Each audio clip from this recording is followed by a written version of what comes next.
For Christ's sakes, Jackson, we understand Alabama's the best team in football. I understand, Oh, I but know, can but you can you not let we, Ohio State have their moment?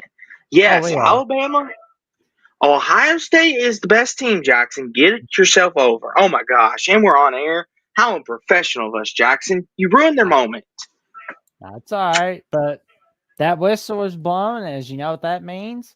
The national championship edition of the final whistle, right here from yours truly, Jackson Johnson, and my partner in crime, Austin Williams from Sports Talk with Austin, as we go over our takeaways from the national championship in all of college football.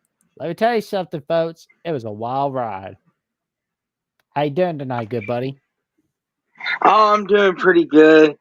Doing pretty good, for all things considering, Jackson. We're live, we're healthy, and well, and we're live on air. Whether our teams play for a title or not just happy to see others succeed.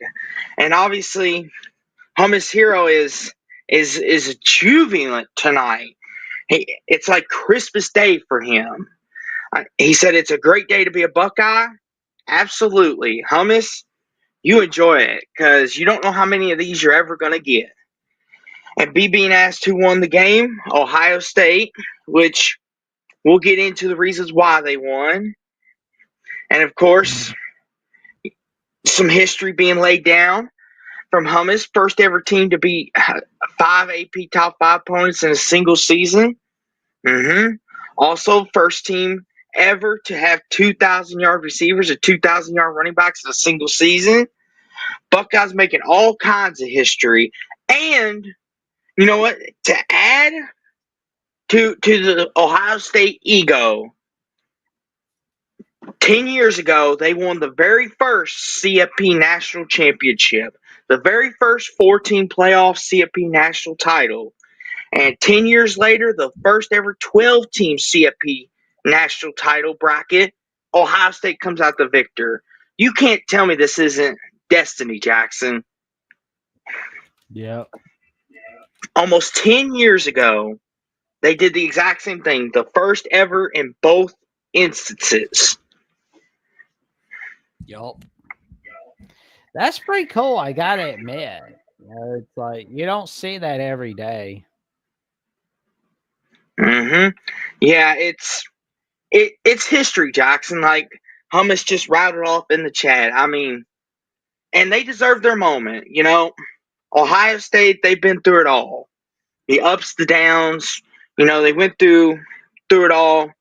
They've witnessed a lot of great players come through, and a lot of seasons where they should have won, but they just ran up against the wrong opponent or had the wrong thing go their way. This time it went the right way, and it happened. Go Well, ahead, good buddy. and they did it despite the fact that they lost to Michigan in the regular season. So it's like that's huge. Oh boy, Jackson. B Bean is already trying to stir the pot. He said, so Um, Jackson's just going to disrespect Alabama like that? Wow. ah, What disrespect did you show him, Jackson? I was too busy listing Ohio State's accomplishments like they needed it. well, we came back a year later in 2015, so it's like we're good. We got 18 natties. Oh, me saying that about you. Well, it happens, but Nah. Ohio State, they are the undisputed national champions, and I'll say this, Jackson. We'll talk about Ohio State. They deserve their moment, but I want to spotlight Notre Dame for a minute. Okay. We're going to have plenty of time to talk about Ohio State, their accomplishments, and talk about Ryan Day. But let's talk about Notre Dame first. And Jackson, as most people could see, you're rocking the Notre Dame beanie. Obviously, because you're part Irish. You got a little Irish green in you. I'll let you start the Notre Dame side of it off. It's only fitting that you get to start that Well, and their side off. I'll be honest though, gents, that Notre Dame they're sad about losing the Natty, but you can't tell me they're disappointed with how 2024 was. Because, I mean, at the time, week 2, nobody was thinking, oh, Notre Dame's going to play for a national title. I mean, that winning streak of the regular season, that was huge. And, when they defeated Indiana, that was a huge win. A lot of people weren't convinced. They were like, okay, but that's a playoff game, not a major bowl game. You still have to win that major bowl game. Okay, well, we're going to beat Georgia in the Sugar Bowl. That's what Notre Dame does. And then they beat Penn State in the Orange Bowl. Now, Mm-hmm. unfortunately, they unfortunately got in their own way against the Buckeyes, making some bad. They did not do so well in the first half, but they got going in the second half. But it was not enough. But I can tell you, and it's like I said with Trevor Trowbridge from Irish Breakdown, it's not a matter of if, but when Marcus Freeman will lead Notre Dame to a national title. That I can promise you. Because, I mean, this is the closest I've seen Notre Dame come to a national championship in my lifetime. Because it was like it wasn't anything like the 2012 season where they got beat down in the street by the Alabama Crimson Tide. It wasn't anything like that. That was when Brian Kelly was coaching them. With Marcus Freeman, they're winning the big games in the regular season. And they won the big games in the postseason. Yeah, they lost the Natty, but I mean, the path still counts. I I disagree with you, B Bean, but you must have heard that from Chat GPT because they said the same thing. Mm-hmm. And Hummus Hero also says Notre Dame had a tremendous season and isn't going anywhere as long as Freeman is the coach. Yes. Notre Dame, I think they're going to be a team. Will they always have a home playoff game? Only time will tell. You never know what could bring in a season. But I guarantee you, Notre Dame will be in the playoffs more often than they won't with Freeman as head coach. Now, how far they go, the future will tell. But I'm looking forward to what Marcus Freeman's cooking up. And Jackson, if you don't mind, I want to talk about a certain player from Notre Dame that I think it's time we put a little respect on his name if you didn't already. Let's If I do it. can, I want to talk about Riley Leonard for a minute. A lot of people give him criticism, including myself. I know you have as well. And I'm self-admittedly have to. I give try to be fair to everybody, but we all have our little bias and everything with our teams and stuff. It's just the nature of the beast, as we like to say. But Riley Leonard, that Jackson, he showed a lot of heart last night. He could have easily given up Jackson after getting hit so many times, getting sacked, and just getting pushed around. He could have just called it in after Notre Dame went down 21-7 and then went down after the fake punt failed. He could have just mailed it in and said, it's not our night. But he kept fighting. He kept giving his team a chance to win. And I commend him for that. Whether we want to admit it or not, whether you want to say Riley Leonard's an NFL quarterback or not, that that's up to you. Everyone has their own opinion, but you cannot deny that guy's heart, his guts. The fact that Notre Dame was within a score and still had a chance if they just would have gotten one stop to go down and tie in the biggest moment. I give Riley Leonard a lot of credit for hanging in there. And yeah, was he perfect? No. That's what I admire with him. Is he's tenacious? He's got a lot of guts. He's got a lot of heart, and he hangs in there. And the disrespect for Riley Leonard, I think he silenced a lot of his critics last night. And I think going forward, we're going to look back at Riley Leonard and realize how special he was for Notre Dame. Because does Notre Dame get as far as they do without him? I don't think so. Because he's the heart and soul of that team, in my opinion, of this year's team. He embodies what it means to be a Notre Dame Fighting Irish quarterback. He embodies that team, and he showed it last night. So big Well, respect to Riley Leonard. You got a fan in me. You always have. well, and the fact of the matter is, he had 22 of 31 completed passes, 251 passing yards, 2 passing touchdowns, 40 rushing yards, and 1 rushing touchdown last night. So he had a pretty good night last night. But it wasn't good enough for victory, but it is what it is, I guess. Mm-hmm. And I'll say this too, Jackson. Jaden Grayhouse, he's another guy. I'm going to give him a shout out. Even though Notre Dame lost, he never stopped fighting either. Ohio State, they had trouble covering him, Jackson. Yeah. Once seeing Jaden Grayhouse, that beautiful pass from Ryan Leonard, Jackson. Here's when I realized Notre Dame still had a little hope left. That there was still maybe a possible magic left in them. Is the beautiful corner, I believe it was a fade route to Grayhouse in the end zone that made it 31-21 from Leonard. And that was one of the best balls I've seen him throw all year long. Right on the money. And Grayhouse just goes up, Leonard puts it right in the breadbasket, catches it, it's touchdown. And I'm like, Notre Dame might actually do this. And Hummus, great point, Hummus. Grayhouse is a dude. He showed that the last 2 games he'll be a solid pro. Yeah, I think Grayhouse he would be a good receiver, like you said, Hummus, in the NFL. He kind of reminds me of a Puka Nakua Cooper Cup, where you could put him anywhere and he could go get it. I feel like he's going to make an impact wherever he goes, especially if he's on a team that's ready to win. I feel like he could step into one of those roles and fill it quite well. But Grayhouse, Jackson, if you didn't know who he was before, you learned last night. Dude's a baller, and he's going to be somebody that could be a steal in the draft. Who knows? Maybe the Titans go out and pick him up. Well, I'm just kind of at one day at a time with the Tennessee Titans right now.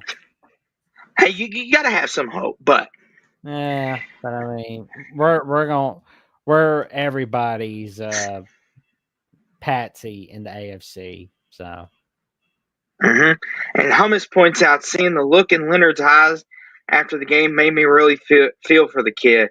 He left it all out there. Yeah, that's the hard part about this.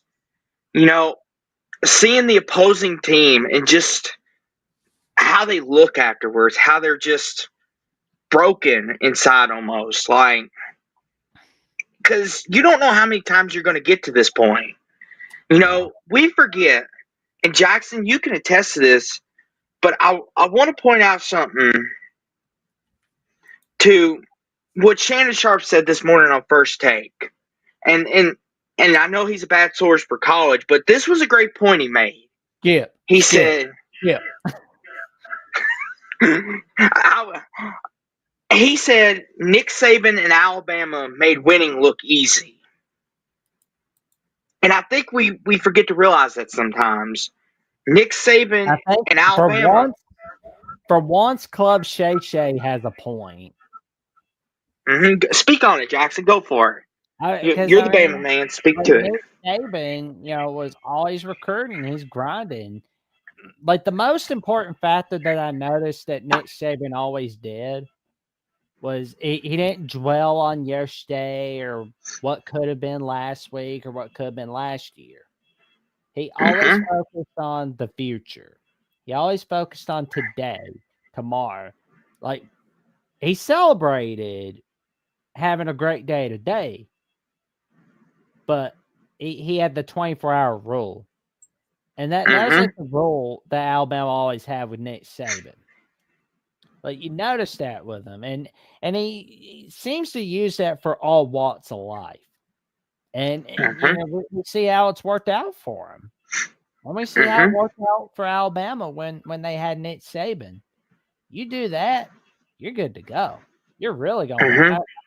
Because like, and I know where there's like people in the chat on like the Voice of College Football that talked a little bit about how Nick Saban and Urban Meyer made winning national titles look easy to the point where some fan bases had these unrealistic expectations, thinking it was going to be, oh, we're going to get 3 national titles in this decade or 6 national titles in that decade. Yeah, that's not going to happen for everybody. Mhm. Yeah.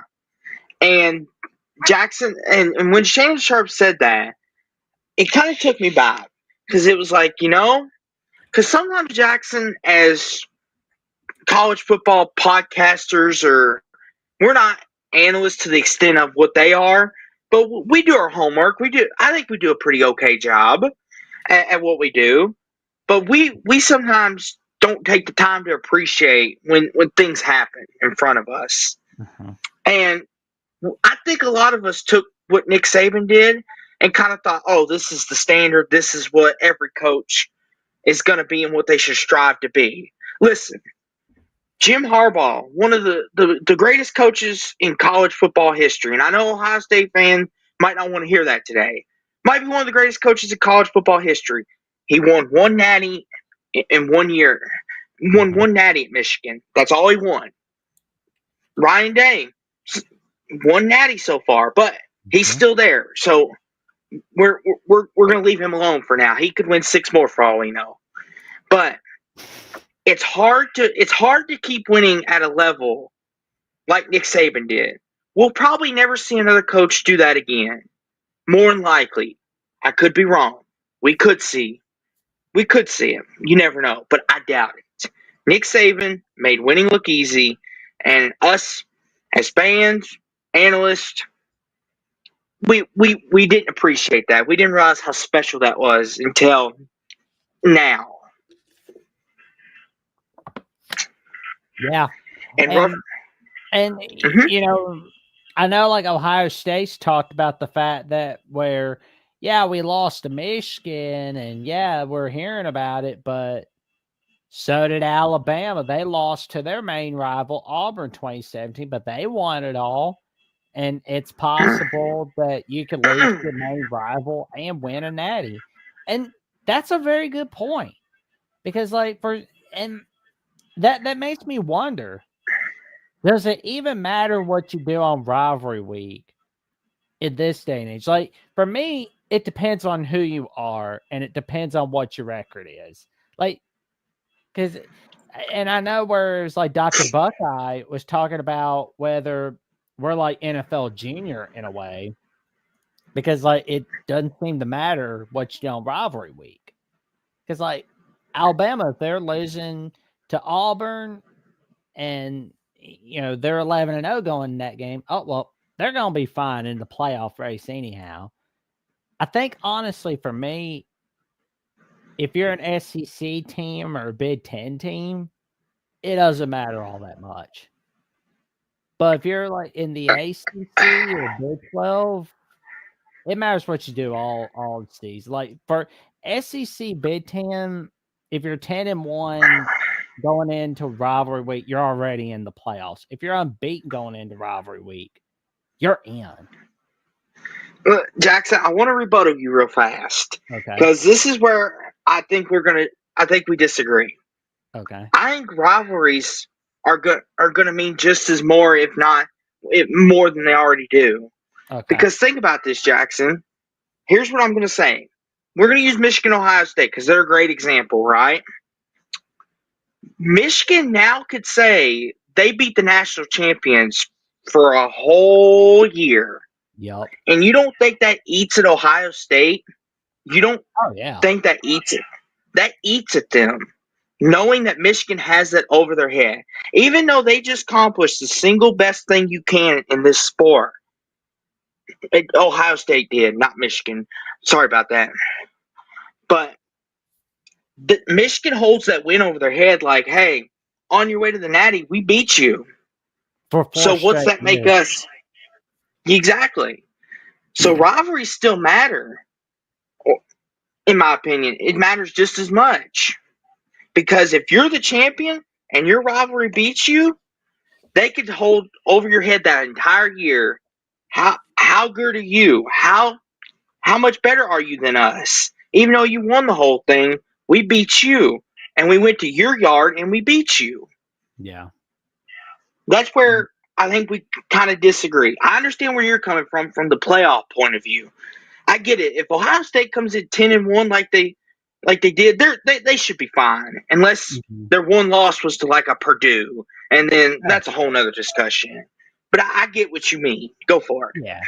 Yeah, because like, don't get me wrong, it does matter what you do on rivalry week, because like you said, your rival's gonna hold it over your head for a full year, or like the rest of your life in some cases. But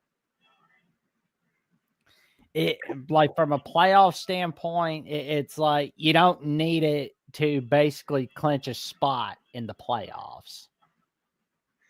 It's more for your pride and your ego of the rivalry. And in some cases, some rivalries, like you said, it if you're the ACC, yes, rivalry week could mean not only are you playing for ego and pride, but you could be playing for a playoff spot. Now, Michigan, Ohio State, most years will pretty much be 9-10 wins, and they'll be playing for playoffs. Playoffs already either be in their future, or they've already locked up the Big Ten, and they're going to play each other again. Well, Probably most years. well, and I'll be honest with you. I'll be frank with you, and I'll be frank with the chat. In 2017, you remember how Auburn beat Alabama, and how like Mm-hmm. Alabama was basically hoping for the Buckeyes to beat Wisconsin? You know what I was hoping Mm-hmm. for on that day?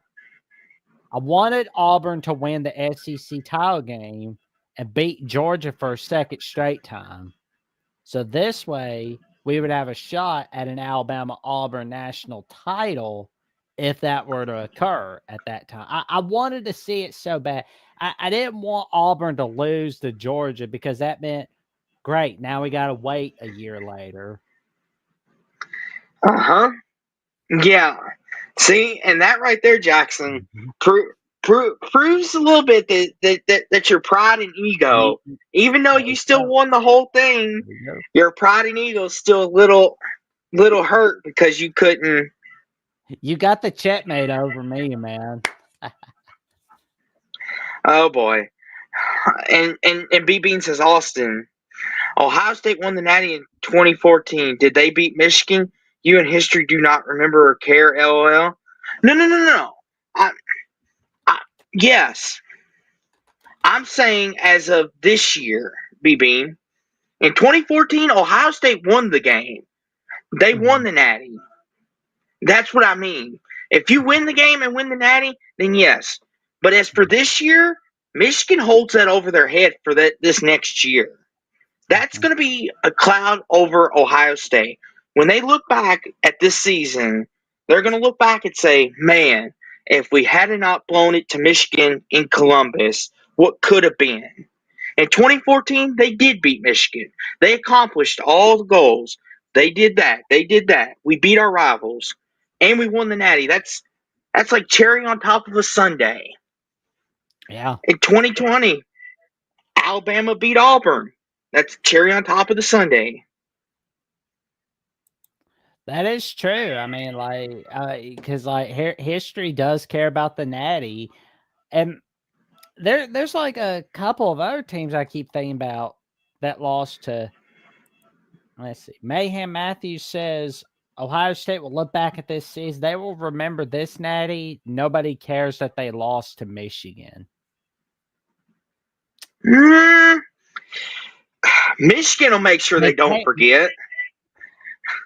I'm Well, sorry, yeah, Jackson. Go for it. Michigan won't forget. Whereas, like, he has a point, because a lot of people care right now, but give it like 10 Mm-hmm. years time, no one's really caring about that.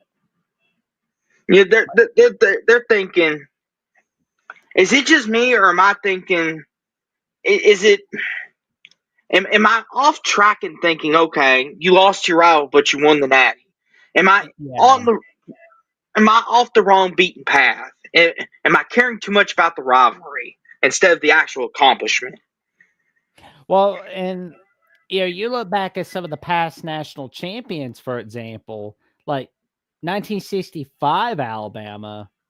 We tied Tennessee 7-7 because Kenny Stabler forgot that it was fourth down because he thought it was third down. And it was like nobody really thinks about that, or the fact that we lost to Georgia in the first game of the 1965 season due to a hook and ladder by the Bulldogs. And not a lot of people really look back at like some of the national champions and go, "Oh well, that game, this, that, the other." Like you would have to be there to talk about that particular game, or better yet, you basically have to keep up with all the history of the game, so to speak. Because like people are looking back at the national champion instead of like, "Well, how did that happen?" But let me ask you something, Jackson. I want to refer back to a point you just made, though. You mentioned they keep saying how Ohio State's not going to remember that. You all won the title the same year y'all lost to Auburn, and you Hmm. brought that up. Yep. So there is a part of you that still remembers that. It still kind of eats you a little bit. It does at me. It does at me. But I don't think like a lot of I don't think like other Bama fans are sitting there going, "Oh well, we didn't get revenge at Auburn." Like they're not like me. Like not everybody's like me, where it's like, "Oh well, this loss is eating at me." The greater Bama nation. So Mhm. the greater fan base is like, we want a natty. Screw you, Auburn. You could have your victory parade. Yeah, because I I think got you. that's what Okay, it is. And I got you. yeah, well, we got a roll tide from Clint Moses. Go Beavers, Clint Moses. Go But Beavers. but back off the beaten path. We went off the beaten path. Uh-huh. Notre Dame. We were talking about Notre Dame. I'll say this, Jackson. Like you said, they had an incredible year. Nothing to be ashamed of. Nothing to hold their head out. They won the Sugar Bowl. They won the Orange Bowl. Two great accomplishments in 1 year. I like what Mayhem Matthews got to say on this. He said Georgia fans don't care that Ole Miss beat Georgia. We won the SEC, made the playoffs while Ole Miss was sitting on the couch eating cheesy puffs. That's a good one. Like Oh my goodness. you sold your soul for a Georgia win, but you couldn't beat Kentucky. You couldn't beat a 4-8 Kentucky team. Like, oh my god. You know what, Jackson? That says it all. But and the thing too is, Jackson, like I said, great accomplishments for Notre Dame. But as we know, history is written by the winners. And I Yep. think we got to give the credit and the glory to the team that won, and that's Ohio State. They're the undisputed national champions. They're the kings of college football until 2025, 2026, until the 12-team playoff roams around again. Oh boy. That's Oh my funny. gosh. Oh no. This is not. We were trying to give Ohio State their credit. No, oh my gosh. We are, man. Oh man, chat's having a good time tonight. I love it, man. You know it's a great night when the chat's having a good time. But Well, see, Jackson, in all honesty, Lane Kiffin's probably cheering for Ohio State. Go Ohio State. We'll show the committee who's boss. yeah, we beat Him and Duke. his We beat Duke. Yeah, wait. yeah. Okay, what do you want? A lollipop? Here you go. Here's your lollipop, man. Here, Lane Kiffin. Here's another 20 million. Just blow it to Florida next time. No more blowing to Kentucky. But anywho, back to the victors of of this. before we get on a tangent about Lane Kiffman, who needs his Twitter taken away like a kid. But yeah, Ryan Day, speaking of coaches, Jackson, I think it's time we dish out some apologies to Mr. Day. Would you like to give yours first? Or you want me to give mine first? Because I we give owe him some mine. apologies. Go for it. Go for it. You can go for it, man. Okay. So I'm going to start, I guess. So, Mr. Day, I'd like to humbly apologize for prosecuting you for being a bad head coach after the way you played and performed against Michigan. And I'd like to say that I was completely wrong. I underestimated you and thought in the biggest of moments, in the biggest of games, that you couldn't get it done, that you didn't show the toughness, the fortitude that it took. And I even made an argument that Brian Kelly was on your level. I am sorry, Mr. Day. I will never mistake you for Brian Kelly again. Yeah, I will not don't let you. ever compare somebody to Brian Kelly. It's like somebody that wins an A. Don't ever put him in that same category as Brian Kelly. That's oh man. But I'm apologizing, Jackson, to Mr. Day, so he will come on our show still. Anywho, I don't think he's gonna be unprofessional. mad. I don't think he's gonna be like sitting there going, "Oh, these two guys said something about me." It's like I don't think he's mad about that. I think he's thinking more about getting his team focused. But That's the anywho, fault for the course as a head coach. Like, anywho though, but I will never again mention Brian Kelly and Ryan Day in the same breath again. You are the superior coach. You are the national champion, Mr. Day. And from here and now, you will always be a champion. And my opinion is worthless. So, I'm sorry, Mr. Day. Congratulations. oh wow. Jackson, your turn. Oh, what did I say about Ryan Day? Have you said anything bad about him while we're dishing out apologies here? Hmm. Well, I mean, the worst thing I thought he was like John Cooper 2.0, but I mean, I asked like the question, was he considered John Cooper 2.0 because of his losses to Michigan? I could say though, with the playoff path that Ohio State has made, that label, like nobody's gonna compare him to John Cooper. That's a good thing. Like, if you're being compared to John Cooper, that's a bad thing.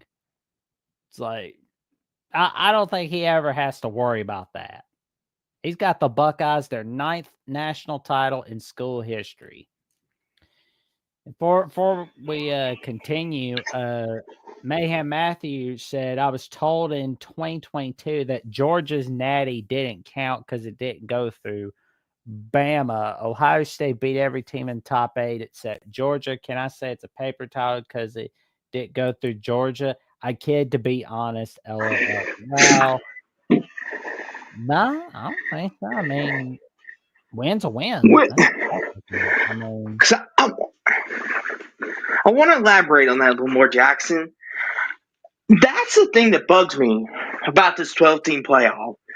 Not to go too far down the rabbit hole, but it's like the problem is why are we going to call Georgia a paper champion at the time, even though they didn't beat Alabama?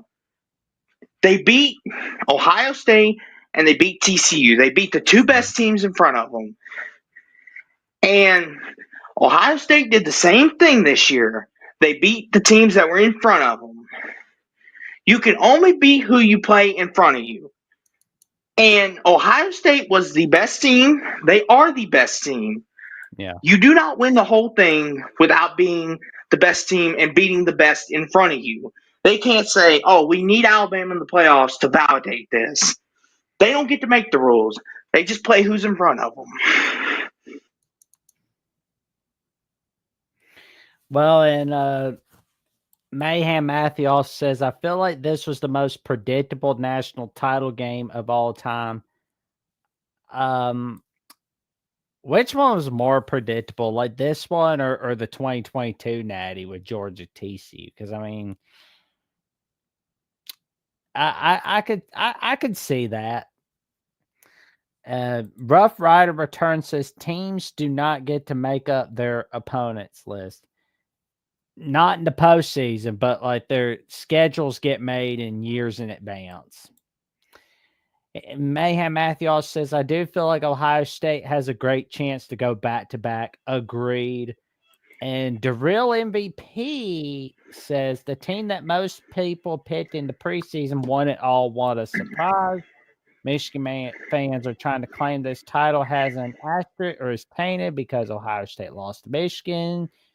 Nah, it's not tainted, but we didn't get to go over the plays that led to Ohio State's victory, did we?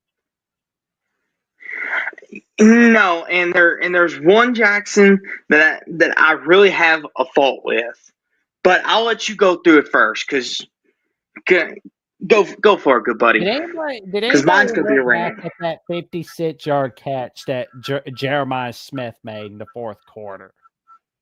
That's the one I'm gonna rip because I got a problem with that one. Go for it. What was where was Notre Dame's defense at? That's what I'm wondering. I just want to know, Jackson. I don't claim to be a defensive coordinator, defensive guru. I never will. But why are you leaving arguably the best receiver in the country on an island one-on-one? Why? That's bad. Why are you not playing double? And I get Notre Dame brought an all-out blitz. They were trying to heat Will Howard up because he had been slicing them up down the field. But when you know the ball's going to Jeremiah Smith, why is it just one-on-one, letting him go one-on-one on the route and create that space? Anybody else could beat you there, but Jeremiah Smith should not be the one that beats you there. Notre Dame, why? Go for it, Jackson. Go for it. Yeah, I'm I gonna blow a mean gasket. that was bad, but you know what else was bad? The field goal attempt on 4th and goal at the Ohio State 9 with 9 minutes left in the game. I mean, I understand it, and it would have made it like 31-18, but still, I think they should have taken a gamble, gone for a touchdown.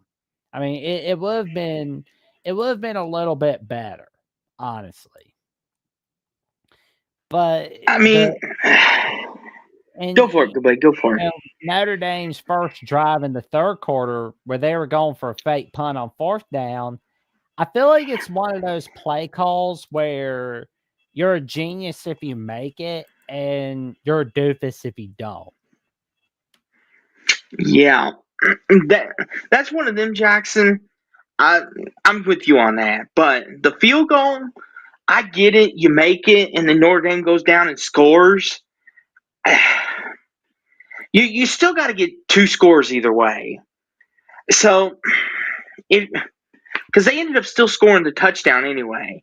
Instead of it being 34-23, it would have been 34-25. Yeah, 34-20. No, 34-26 because they got the 2.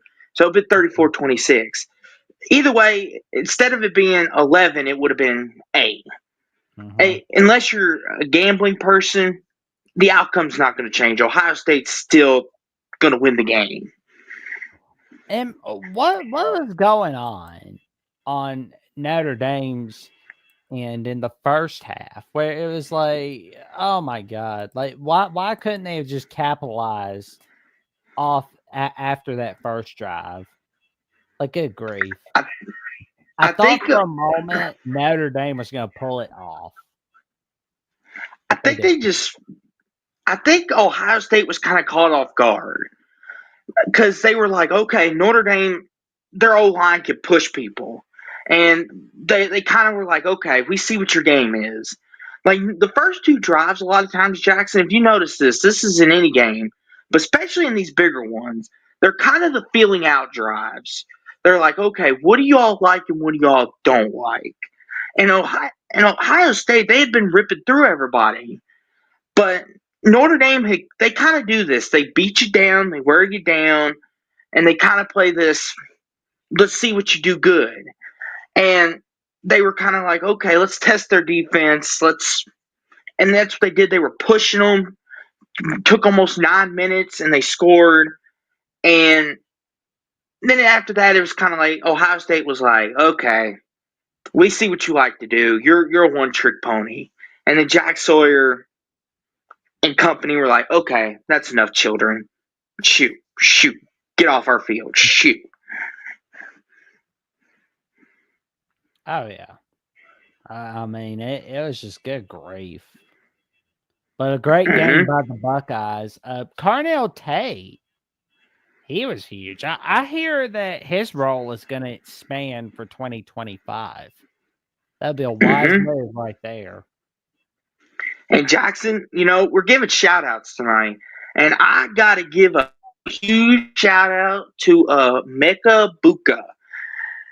Jackson, I heard this during the broadcast, and I got to give him some love for him being so selfless and being a team player. Because Jackson, they said he could have transferred to any school he wanted to. After Jeremiah Smith came in and all these receivers came in, but they said he stayed because he knew his best chance to win a natty was right here in Columbus, Ohio. What a selfless act, Jackson. In a world of NIL and money where greed takes over, he stayed, he stuck it out, he didn't pout. He wasn't like, he took my spot. I'm going to Cal, where you'll go 6-6 at best, or I'm going to go to this place. He stuck it out, he hung in there, and it paid off. His sacrifice paid off. He'll forever be known as a champion now because he was selfless.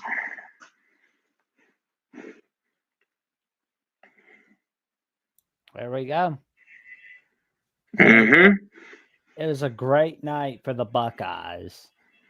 Their third national title in the 21st century. Their ninth Now, national title in school history. okay, so I was about to ask, is it 7 or 9? Which is it? I've heard It's, two different. well, ESPN's not doing their math correctly, and that they need to get better people. I mean, apparently they're supposed to have the money, but 7 national titles, really? I mean, that's where you have to study the history before you watch the games. Like it's always good to study, and I know it's like, oh, come on, what? It's like, well, this way you can point out inaccuracies by ESPN. Mm-hmm. But Jackson, there's one more player we need to give a shout out to, Will Howard. Yes. Jackson, all the criticism he's received, all the negativity he's received, what an incredible story he has become. I know, right?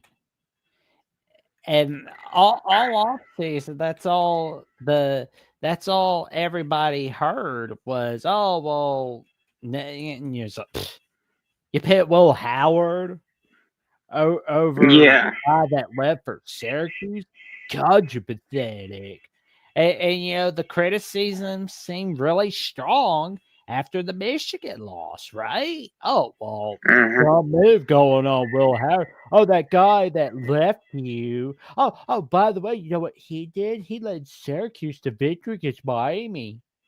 Yeah, but here's the thing, though. Buckeyes are still in the playoffs. Somebody forgot to tell them that because they oh my God. Like, the game that I really loved the most from their playoff path was the way they smacked Tennessee off the face of the earth. Of course. Because, like, all Tennessee did was run their mouth all week was how they were going to take over Columbus.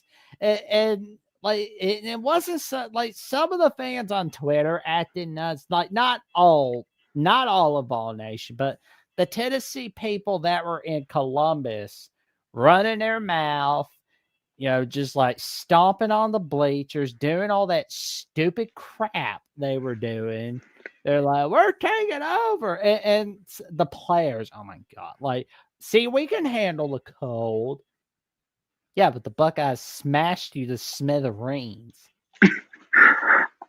Jackson's getting It's too like much those enjoyment out of morons. this. It's like those morons that stomp on their opponent's logo before the start of the game to show, hey, I'm the boss. I'm the boss.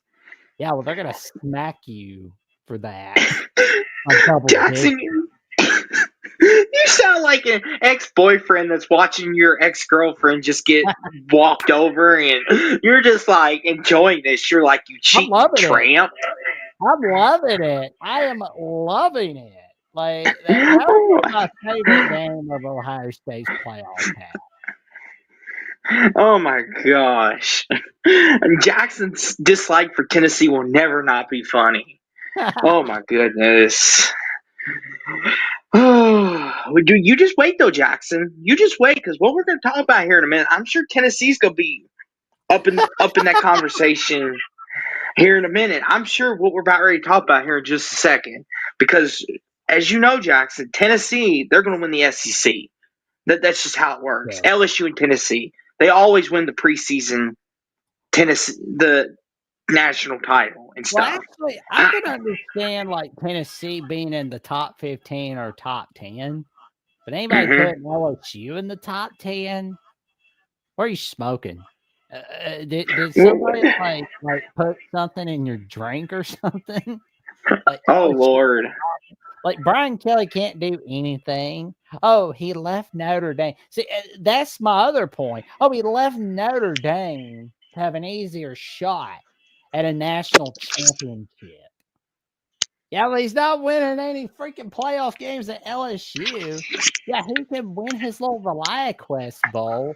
He can win his little easy peasy bowl games.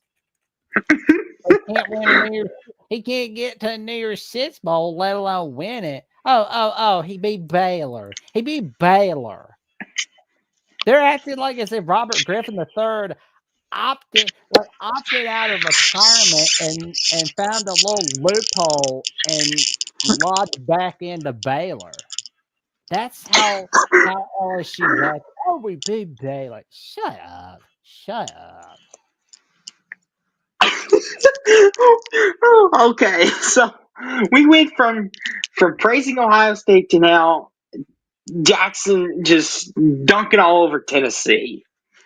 And Brian And Kelly. I will never stop dunking on Brian Kelly.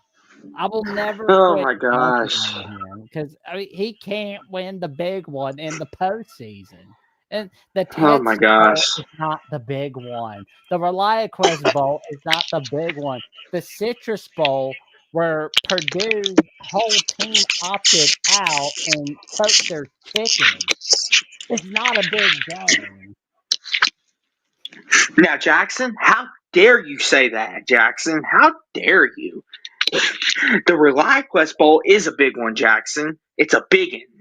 I mean, it's so big that they should have it. It should be a national holiday for us to watch it.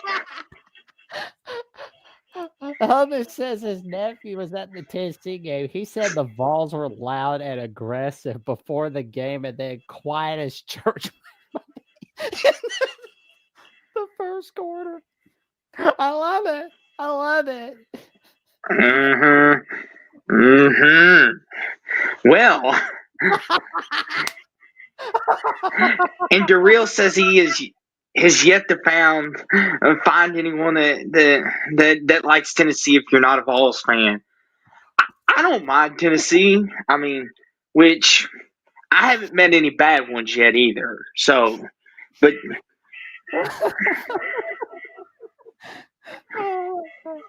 I am enjoying this so much. I am enjoying Tennessee getting well, run off, getting run out of town, getting that Matt Dillon backhand slap that they got from Ohio State. well, Jackson, you know, before we put the call in link in, Lincoln, and let the people come talk, because I'm sure there's going to be some interesting things our viewers going to have to say. Let's stir some more of this soup up, because Jackson, this is a tradition. It always happens. The way too early top 25. Would you like to talk about it? Absolutely, by Mark Schlabach at ESPN. Well, surprise, surprise, the Buckeyes are number one. Well, I mean, to be fair, they got a No lot of disagreement. agreed. I mean, our buddy Caleb Downs from Bama. Johnny and I talked a little bit about him leaving Alabama, talking about how he really didn't want to leave Alabama. But I mean, you can find now in Alabama Voice College Football. But he is a humongous impact player for the Buckeyes, and I gotta No. tell you, he is doing Mm-hmm. so fantastic, and I cannot wait to see more magic that Jeremiah Smith is bringing, and the magic that Carnell Tate's bringing. Mm-hmm. There's one game I No, can't wait to, and that's Ohio State Texas in Week 1, the revenge yeah, game from the Longhorns. I'll say this, Jackson.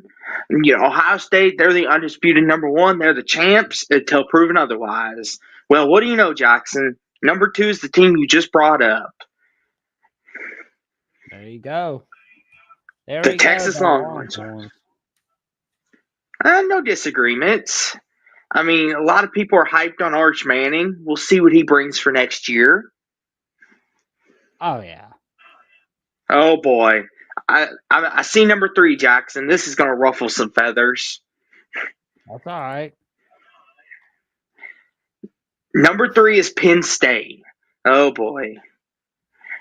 Well, I mean, Any thoughts on that, Jackson? A controversial I number hate their three. non-con schedule. I hate their 2025 non-con schedule. It's just cream puffs. Like, they don't even have the courtesy to put Pittsburgh on their schedule. I want Penn State Pittsburgh to be annual. I don't want to hear, well, we don't want to, we don't benefit. I want it now. I want Penn State Pittsburgh back on that schedule now. Jackson. You could scold them in the offseason, good buddy. Scold them in the offseason. Chill. It's okay. Pittsburgh and Penn State will be back. We will scold them in the offseason. But right now, we got bigger fish to fry. There we go. Calm down. Well, I'm just having too much fun just scolding them about it. But I mean, that Penn State Oregon game, Week 5, we are going to learn quite a lot about the Oregon Ducks going up against Penn State, which, I mean, they already got a lot of key guys returning, and plus they're not losing that. Well, I mean, they are losing Tom Allen, but who are they going to get to replace him is the question. And if Drew Aller comes back, that'll be something to watch out for too. Well, but Warren's coming back. But okay, so he is coming back. So they'll have Allen, Warren back. They'll have their running back monsters back in Singleton and Allen. Yeah. Penn State. Yep. Now that I think about it, Darrell's also got a good point. They've got a real good argument to be number one. Real good. Because that might be one of the best offenses in the country. Agreed. But can they win the big one in the regular season? That is going to be the big question. Can they beat Oregon? Can they beat Ohio State? Well, they're going to have their chances. Well, they'll have their chances, Jackson. They'll have their chances. Yep. That will be the humongous question. Can they get it done? But I'm just gonna give them a lot of crap for their non-con schedule, for basically for the whole off season. Well, Hummus, actually, Warren's coming back. Believe it or not, he announced that the other day, which I was kind of shocked to myself because I was like, I was kind of surprised. I was like, Warren's coming back. I'm like, oh okay. I mean, oh, he's huge.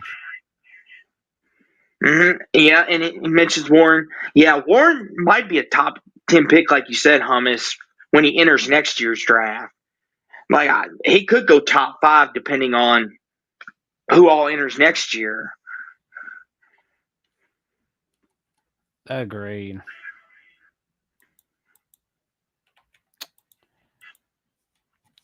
Well, we got the Notre Dame Fighting Irish at number 4. How you feel about that? I mean, they were the national champion runner ups. I'm glad to see they're giving them a little respect. I'm going to be curious to see how they replace Riley Leonard. Jack Kaiser on the defense, he's gone. Notre Dame's going to have to find some replacement pieces for those guys who are the cogs in this year's team. Benjamin Morrison, I think he's a junior this year.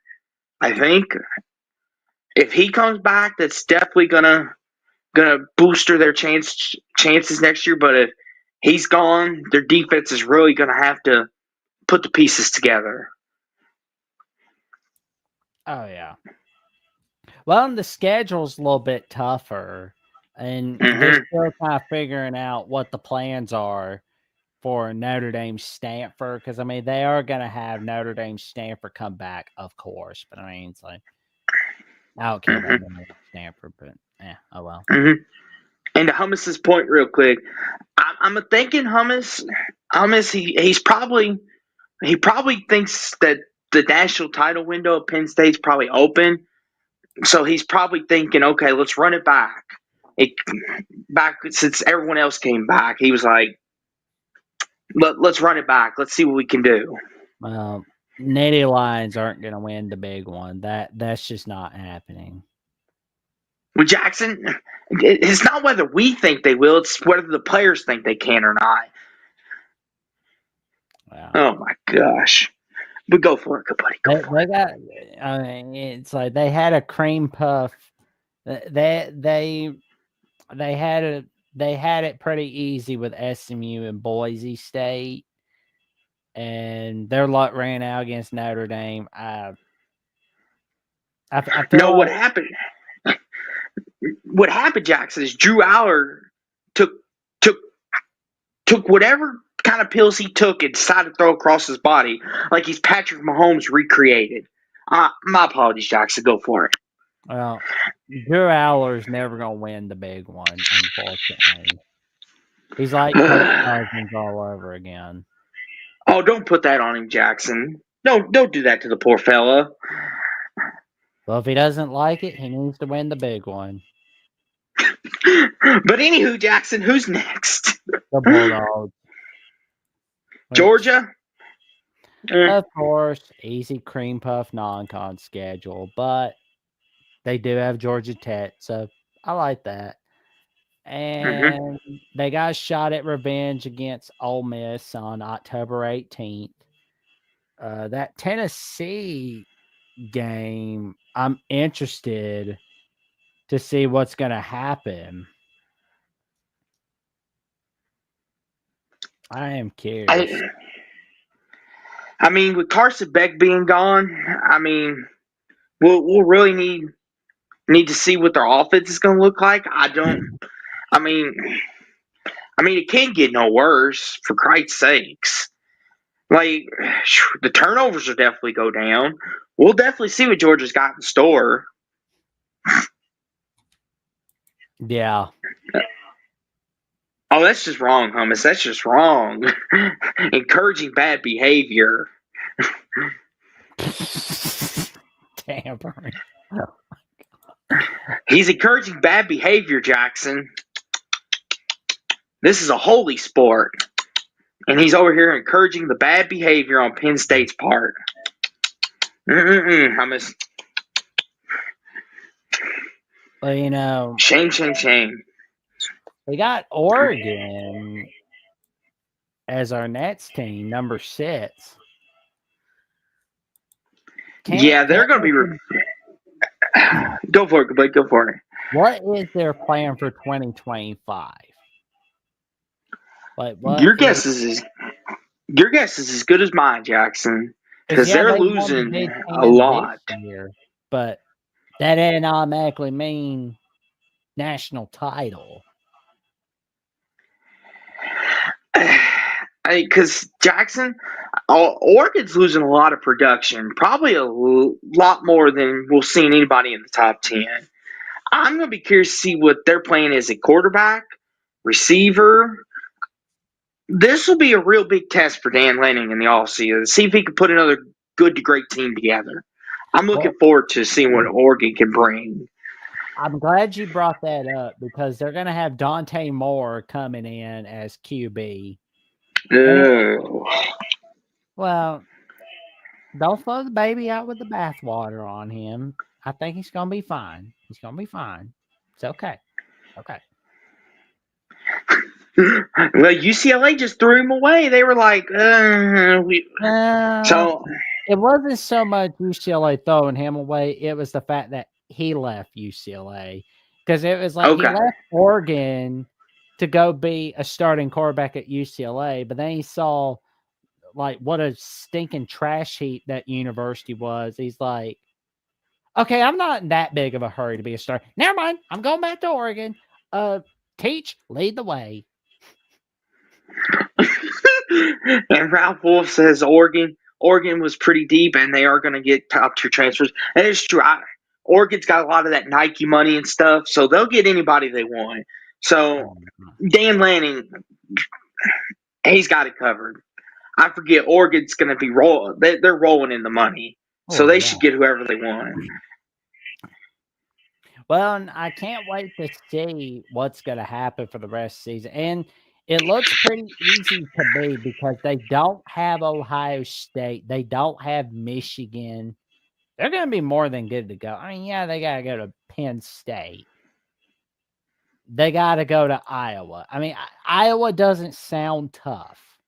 But believe me, when you're a top 10 team going to Connect Stadium, that means bad nights most of the time.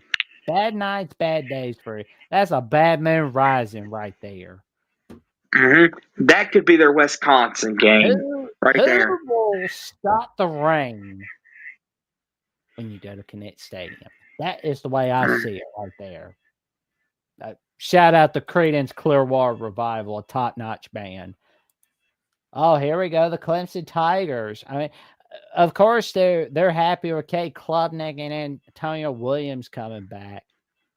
But I got to tell you, the fact that they got Tom Allen to leave Penn State to be the defense coordinator at Clemson, this is a humongous win for the Clemson Tigers. This is a huge win. Mm-hmm. And Darrell does bring up a great point. Like this is tradition. It's been this way since I can at least remember. They always have done this, which we're not solidifying anybody. We're not going to name our national champion tonight. Lord, no. We're just kind of taking a look at the early field. We'll know more in May or June when we do schedule breakdowns and previews and roster finalizations.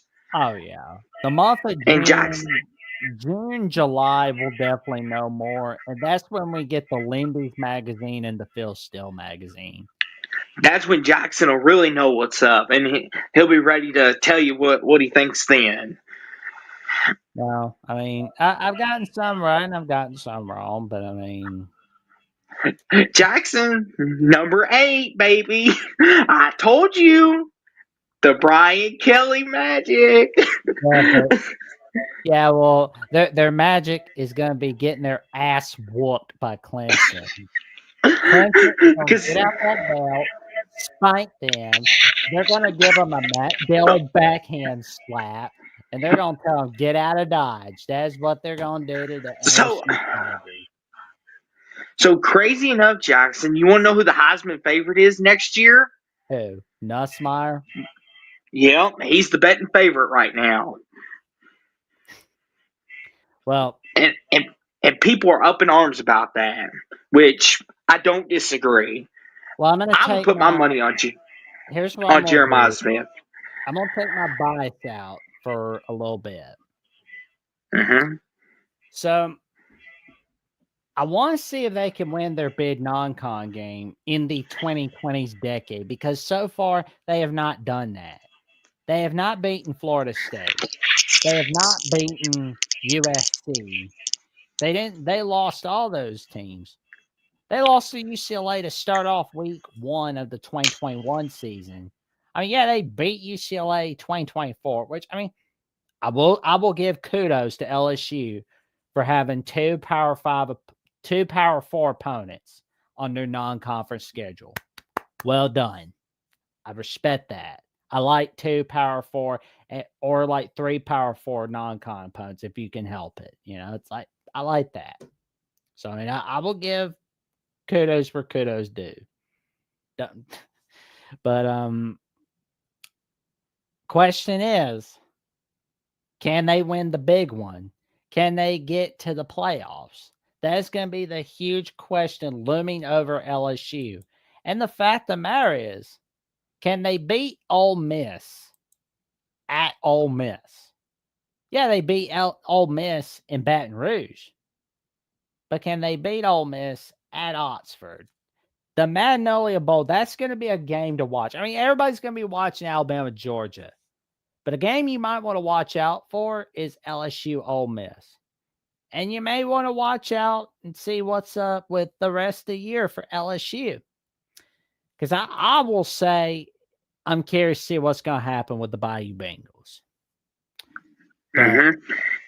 But I can't deny that I will be pulling for Cliffs because I'm going to be pulling for them like my butt's on fire against LSU. And here's the thing, too, Jackson. Choir, Ralph Wolf, you preach it to the choir. Jackson, we're going to come back here in 2025. By golly, Jackson, if it's the last thing we do, I will make sure our show lives on long enough to watch LSU demolish Clemson next year, and then for you to have to eat that crow. I cannot wait. We'll definitely have to wait and see, but I don't think LSU's demolishing Clemson. But I mean, I'll eat crow on if LSU does beat Clemson. I'll eat crow on LSU being Clemson. But the real question will always be for Brian Kelly is can he win the big one in the postseason? That will always be the question. Well, I mean, Jackson with the new 12-team playoff, I mean, anything's possible. Yeah. Number 9. Yep. What respect? I guess Mr. Slayball's been watching. I like it. What respect, Jackson? I'm not used to seeing any Big 12 teams up here. They're starting to respect them a little bit. But here's my question, though. Is it a repeat of 2024 where the favorites wind up going down? I'm not saying it will be. That's just my question for anybody that's a Big 12 favorite in 2025. Will history repeat itself in a bad way from this season? We'll have to see. Number 10? South Carolina. Oh, okay. Now I'm paying attention. South Carolina in the top. Jackson, what year are we in? Are we in the 90s again? No, actually, we're in 2025, but I'm wondering if this is like the 2010s with Steve Spurrier, where South Carolina was showing everybody a thing or two. But I mean, on the bright side, they're in an era that they're really going to like the 12-team playoff because they'll be a little bit more appreciated for having a 10-win season. Whereas, like in the BCS era, they were relegated to the Outback Bowl. They were relegated to the Capital One Bowl. They didn't get a BCS Bowl from 2010 to 2013. I mean, that had to suck. But I mean, oh well. Shane Beamer's making sure they get in the playoffs. Now, I mean, I'm not going to say that I'm not saying we'll see like SEC title for South Carolina. I'm not even gonna say we see a conference title for the Gamecocks. But if they did, it would be the first time since 1969 where they won the ACC. But they don't need to win a conference to basically get in the playoffs. They just have to make sure they go 10-2. And I'm looking at the schedule and I'm wondering if they can manage to make it happen because, yet again, it looks really tough. Bayou Bengals, they got to go there. They can't quite get it done in Baton Rouge. Oklahoma's come to their backyard. Alabama's come to their backyard. Ironically enough, they schedule Alabama as their homecoming game for 2025, which, yeah, okay. Let's see how that works out for you, South Carolina. Then they got to go to Ole Miss November 1st. Last conference game is in College Station against the Aggies. Rivalry week against Clemson, that's going to be the teller of all things right there. And I'm curious to see what the Gamecocks can do for 2025. I like what we saw from Lenora Sanders and friends. I'm hoping they're not taking that loss to Illinois too hard, but I mean, oh well, it is what it is. The Cyclones, all right. Iowa State. Can they win the Big 12? That'll be the question. Can they get their first conference title since 1912? I mean, we'll have to see. Oh, yeah. And we're going to see a lot of what Iowa State can do in week 0 against Kansas State in Ireland. So it's That like, we will. It kind of feels like a Braveheart version of Farmageddon. We're basically, who knows, maybe we'll see Mel Gibson there. I don't know. Oh, boy. But the last time Iowa State was expected to have a really good season, such as this, it was in 2021. Unfortunately, they went to the Cheez-It Bowl. That was a disappointing season right there. Are we seeing that again for 2025? Or are we seeing something a little different from the Cyclones? I want to see some good things for them. I hope so for their sake. They need something good. Oh. Your Crimson Tide. We need to At number do 12. We need to make sure we're protecting our QB. We need to really make sure we protect our quarterback. We need to make sure we got a damn good running game. Because we don't, we will not have a good season in 2025. We will have a repeat of 2024 if we don't have a good running game and if we don't have a good offensive line. But as this article says, we will have a good receiving game from Ryan Williams and Jeremy Bernard. The Fighting Illini. Okay. I want to see what magic they can do in 2025. I mean, I want to see what they can do. But the conference opener will be at Indiana. That's going to be a huge teller of where things will go for Illinois. And I'm sure we'll get to Indiana just a little bit. Arizona State, the defending Big 12 champions. They got to make a huge replace Cam Scabo. That is a humongous loss. I can't wait to see who replaces them. Yeah, they'll definitely be taking a step back next year, I think. How big of a step back? I don't know. Just depends on how the wacky Big 12 plays out.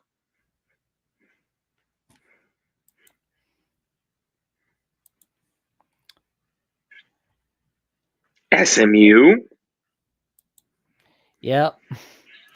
Yeah, a lot of Bama Nation, they're not too thrilled about SMU for, well, obvious reasons. But I mean, Mm. SMU, can they continue the magic that they've made under Rhett Lashley? And can they keep Rhett Lashley from going anywhere? We'll have to see.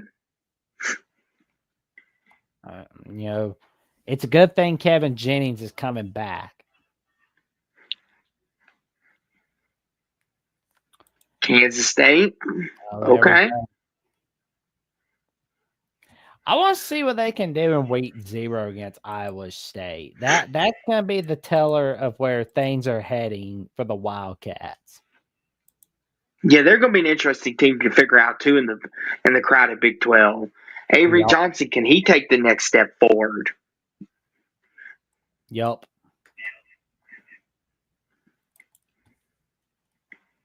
Indiana. There's Indiana. Yep. Like we said with Illinois, what are we going to see from Indiana? Are we going to see them continue the magic that they made this season in 2025? Or is Indiana becoming TCU? That will be a question for the Hoosiers. Rough Rider returns. Once the portal closes and everything, these rosters get set, this list is going to get flipped up on its head. This is just... Like, what's going to happen is you're going to see this list updated again after National Signing Day. You're going to see it updated after spring practice. And I think you're going to see it updated after the spring edition of Transfer Portal. Jackson, next year's a big year for Indiana because we're going to find out if they're truly legit or not, or if this year was the one-off year, quote unquote, the Cinderella year, and then they go back to mediocrity. Well, the Florida Gators, they're here. I wonder, like, it's like this article says, that they've got a lot of momentum from that winning streak they had. Question is, will it continue or was it a fluke? I want to see what DJ Lagway can do. And Jackson, I'm going to give myself a pat on the back. Who called Florida winning 8 games in the preseason? This guy. Give this man his life. I remember when everyone told me I was nuts for thinking Florida could somehow pull 8 wins out with that schedule. Well, guess what? Who's nuts now, people? Well, the thing I'm looking at on their schedule is like they got LSU on the second Saturday of September. They have Tennessee the week before rivalry week, which we're going to get to them in just a little bit, I'm sure. I've got some questions that need answers from the balls. Don't worry. I know I'm biased, but I can put that bias away when I need to. Put the Alabama love in the cage for a second, Jackson. Put them back in the cage. Always put the analyst hat on, not the Bama hat. Yep. Because there's Tennessee. Because like Tennessee, my question for them is, because like we know they can beat Alabama. Well, this is true, but not to cut you off, Jackson, but Darrell is right. Everyone's got a little bias in them. Like, if I see Kentucky pop, if Kentucky like if Kentucky pops up on this list, I might be a hater for a minute. Yeah, but go ahead. But Tennessee, my questions for them are: can they finally slay that dragon that's Georgia in week 3 of the season? Can they beat Alabama in Tuscaloosa? Because they have not done so since 2003. They have not beaten Alabama in Tuscaloosa since then. I'm sorry, Jackson. Darrell being funny. Sorry, man. That's going to be a question right there. And top it all off, the week before rivalry week, against Florida, because that could be a playoff game right there. Like the winner of that game could Hmm. go to the playoffs, especially for that SEC at large spot, Florida, Tennessee. Yeah, because like we don't see it this late in the year. But when we do, it's gonna get big real quick. Tennessee can't get it done in Gainesville, Florida. That's usually an automatic loss for them. Is Hmm. 2025 a different story for the Tennessee Volunteers? And of course, they got to replace their 3 linemen, but they got an Hmm. Arizona guard in Wendell Moe, and they got a 5-star tackle in David Sanders. So that's going to be a win there. Of course, they got Nico Hmm. Lamaleva. They need to protect him. Holy crap! Holy freaking crap! I'm sorry. I'm sorry. All I'm right. not used to seeing this. Holy freaking crap, Jackson. Holy crap. Yes. Oh, I'm so sorry, Jackson. I gotta act like I've been here before. My apologies. Don't My worry. apologies. I get a little excited. Louisville never gets this kind of treatment. Okay, I'm sorry, Jackson. My apologies. Bad manners. Go for it. Don't worry about it. Can Louisville get to the ACC title game? Can they do enough get to the ACC title game in 2025? That's going to be a question, because that second spot, that whole conference, that's a dogfight right there. That is a humongous dogfight. You want to talk about how uh, I mean, like, I feel like Clemson's going to win the ACC again, but that second Oh, spot's going to be a don't. dogfight. I will say this, Jackson. I'm trying to keep my bias. Let me take my Louisville hat off. Okay. So Jackson Miller Moss, he's going to be a great addition. I think in this Jeff Brom offense, I think now that he's going to have a running game and an O line, what we're built off of, he's going to have more play actions built in. He's gonna feel more at home in this offense, and he's gonna have, I won't say better receivers, but he'll definitely have receivers that he can get a connection with, and he'll have a defense that he can rely on more. Because Louisville's defense, even though we're losing Quincy Riley and Gelati, we're replacing their production. I really like where we're going in the future. And Jackson, I got to give you all the love and respect and credit for telling me about the Jeff Brom hire. You said, Austin, you're going to love this hire and it's going to be great for your future. And Jackson, you are 100% right. I did my best to be. Because I mean, because like we had like those phone calls late 2022, early 2023. He was worrying about how bad Scott Satterfield leaving Louisville for Cincinnati would be. I told him, no worries. Cincinnati screwed themselves. They shot themselves in the foot. Louisville won by getting Jeff Brom. You're going to be very happy with the Brom era. It's going to be much better than both of the Bobby Petrino eras combined. I do agree with that, Ralph Wolf. They cannot lose Yes, teams like Stanford. But this we, next we've done it game, twice now. Real quick, Jackson, we've done it twice. We did it to Pitt the year before in Stanford. My apologies, Jackson. Go for it. yeah, when you go to Pitt, which that is a scary part right there. Louisville has to go to Pitt in 2025. I mean, they got Clemson coming to their backyard. They got to go to Miami. They got to go to SMU. But Pittsburgh is where dreams go to die. I know Michigan, because Bryce Underwood, Jackson, the number one quarterback, he transferred in this offseason. That's why Michigan's here right now, Oh, which Michigan's going to have a lot of talent.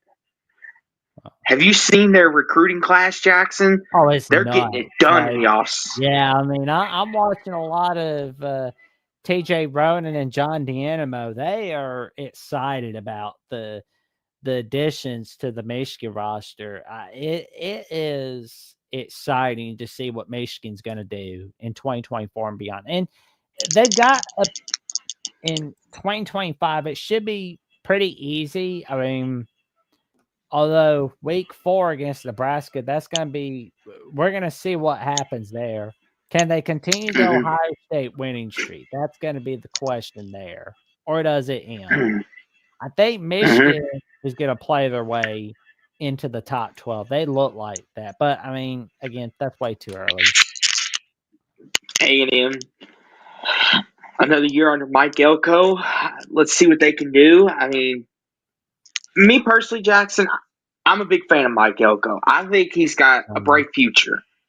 But but as you say, Jackson, he's at Texas A&M. That causes you for pause. Understandable. I think Texas A&M could be a team that could play for the SEC title under Mike Elko. They almost did it this past year if it wasn't for the Texas goal line stand. Mhm. I like what A&M can do. You may disagree with me. I actually like what A&M can do. It's just I just didn't like them when they had Jimbo. Okay. The Jimbo stench. Well, it was like when in 2022 when their players were caught smoking dope before they were playing South Carolina. Like they're more Yeah. worried about getting high than they were about the game. Which I mean, if you need it for nerves, okay. But if you're doing it constantly, every time you're nervous, or if you need a smoke, or if you need a drink constantly, that's not good. You can't do that before a big game. You can't do that. Like, 'cause if Coach True. Saban saw that, he'd have run him off the field. But Mike Elko is not having any of that. Hmm. And I hate the way that 2024 ended, but I mean, they still got some of that Jimbo Fisher stench in them. But luckily, that should get washed out. It get nipped in the bud. Hmm. Miami. Miami. It's all about the U, I guess. Carson Bet don't tip. He It'll be looks like interesting. Steve Buscemi from Reservoir Dogs. He thinks he's Mr. Paint, but in all seriousness, though, I am curious to see what he's going to bring to Miami for 2025. Yeah. Yeah. And Miami, and they're going to be another team in the ACC. It's right now the ACC, Jackson. They're a cluster muck at the top. You've got Louisville, Miami, SMU, Clemson. I don't know how fraudulent you could say Pitt, and then you've got like Pitt, you've got Duke, you've got these other teams under there that are kind of sneaking around, or maybe not so. But Miami 23, I think that's fair for now. But once the second round of these rankings come out, they may not be ranked at all. I Who hope. knows? I hope in week one Notre Dame just dumps holy water on them. I really hope they do. What they do to you, Jackson? They're overhyped. That's what they've done to me. This is true. Well, Plus, Jackson, we got two more. I just want to see Notre Dame beat Miami. Who gets the final two spots, Jackson? Boise Boise? State. Oh, they're gonna. This is their final year in the Mount West because they're gonna be heading on over to the Pac-12. What do we call the Pac-12 these days? Oh well, I don't we're know, not Jack. divulging in that tonight. Mm-mm. I will say the thing about Boise, real quick, Jackson, is Ashton Genty being gone. I don't foresee Boise being prolonged too long. They might take a huge step down next year. It might get ugly. Well, I can't wait to see what Boise State Notre Dame brings in October. That's gonna be a great one. And the last And it, one, we have a winner, Ole Miss. yeah, Yay. uh, Jackson Dart's going to be gone, so we'll see what Lane Kiffman's got up his sleeve at quarterback. I'm Who going to be curious to see. who cares? They have a cream puff non-con schedule. They canceled Oh, USC. They canceled that USC home and home. I mean, they robbed and, us and, of the storylines of Lane Kiffin returning to LA.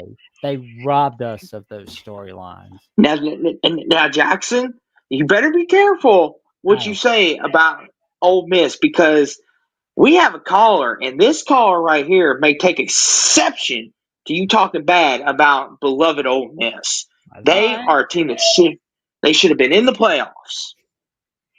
How you doing tonight, Darrell?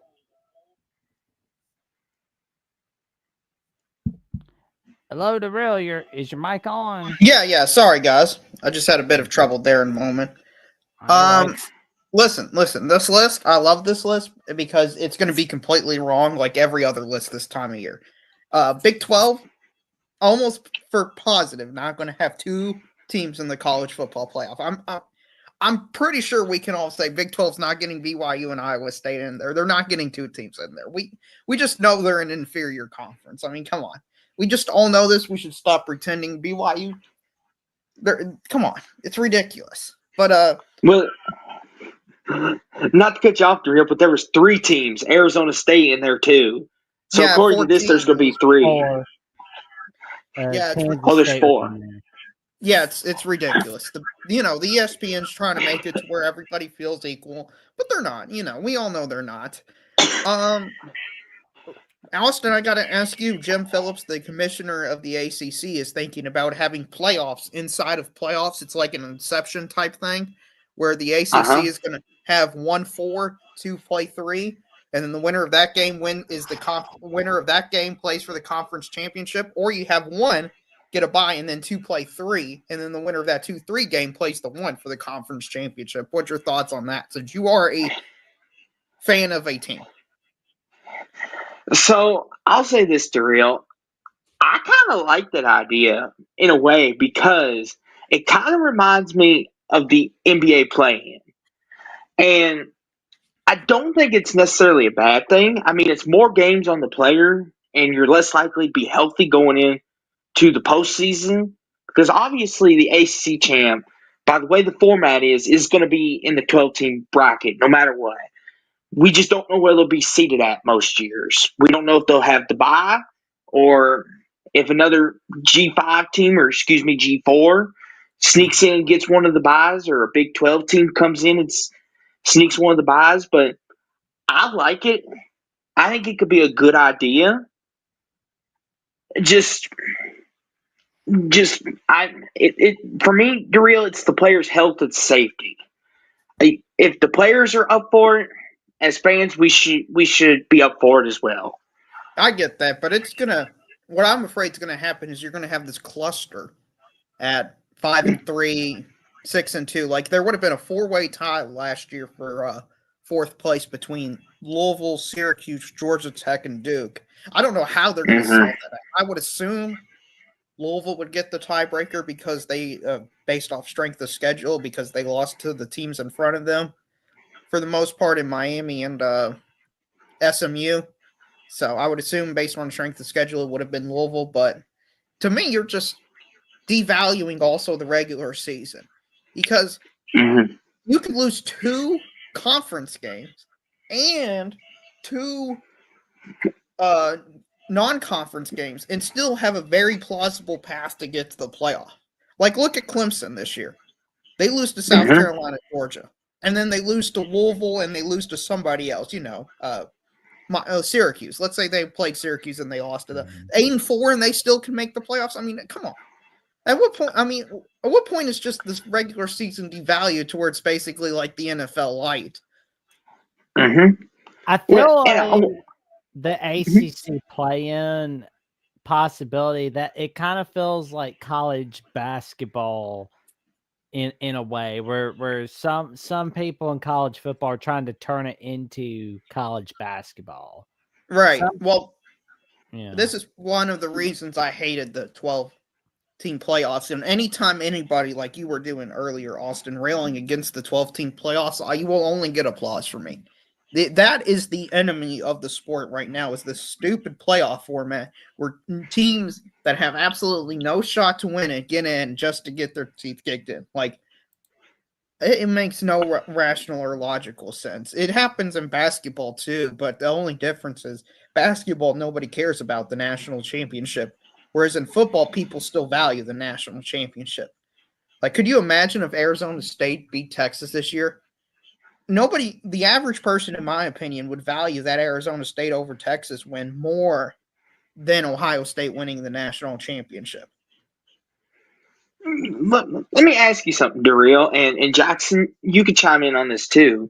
Mark always has a saying when people bring this kind of thing up. You look at how many realistic teams could win the whole thing. And I said all year 4. I said Ohio State, Georgia, Penn State, and I threw Oregon in there. I threw 3 Big Ten teams and then Georgia. And I said Alabama maybe if they get it together. I mean, realistically, that's what it's going to be most of the year. It's going to be 4 or 5 teams we realistically will know that are legit, and the others are there more as roadblocks, so to speak.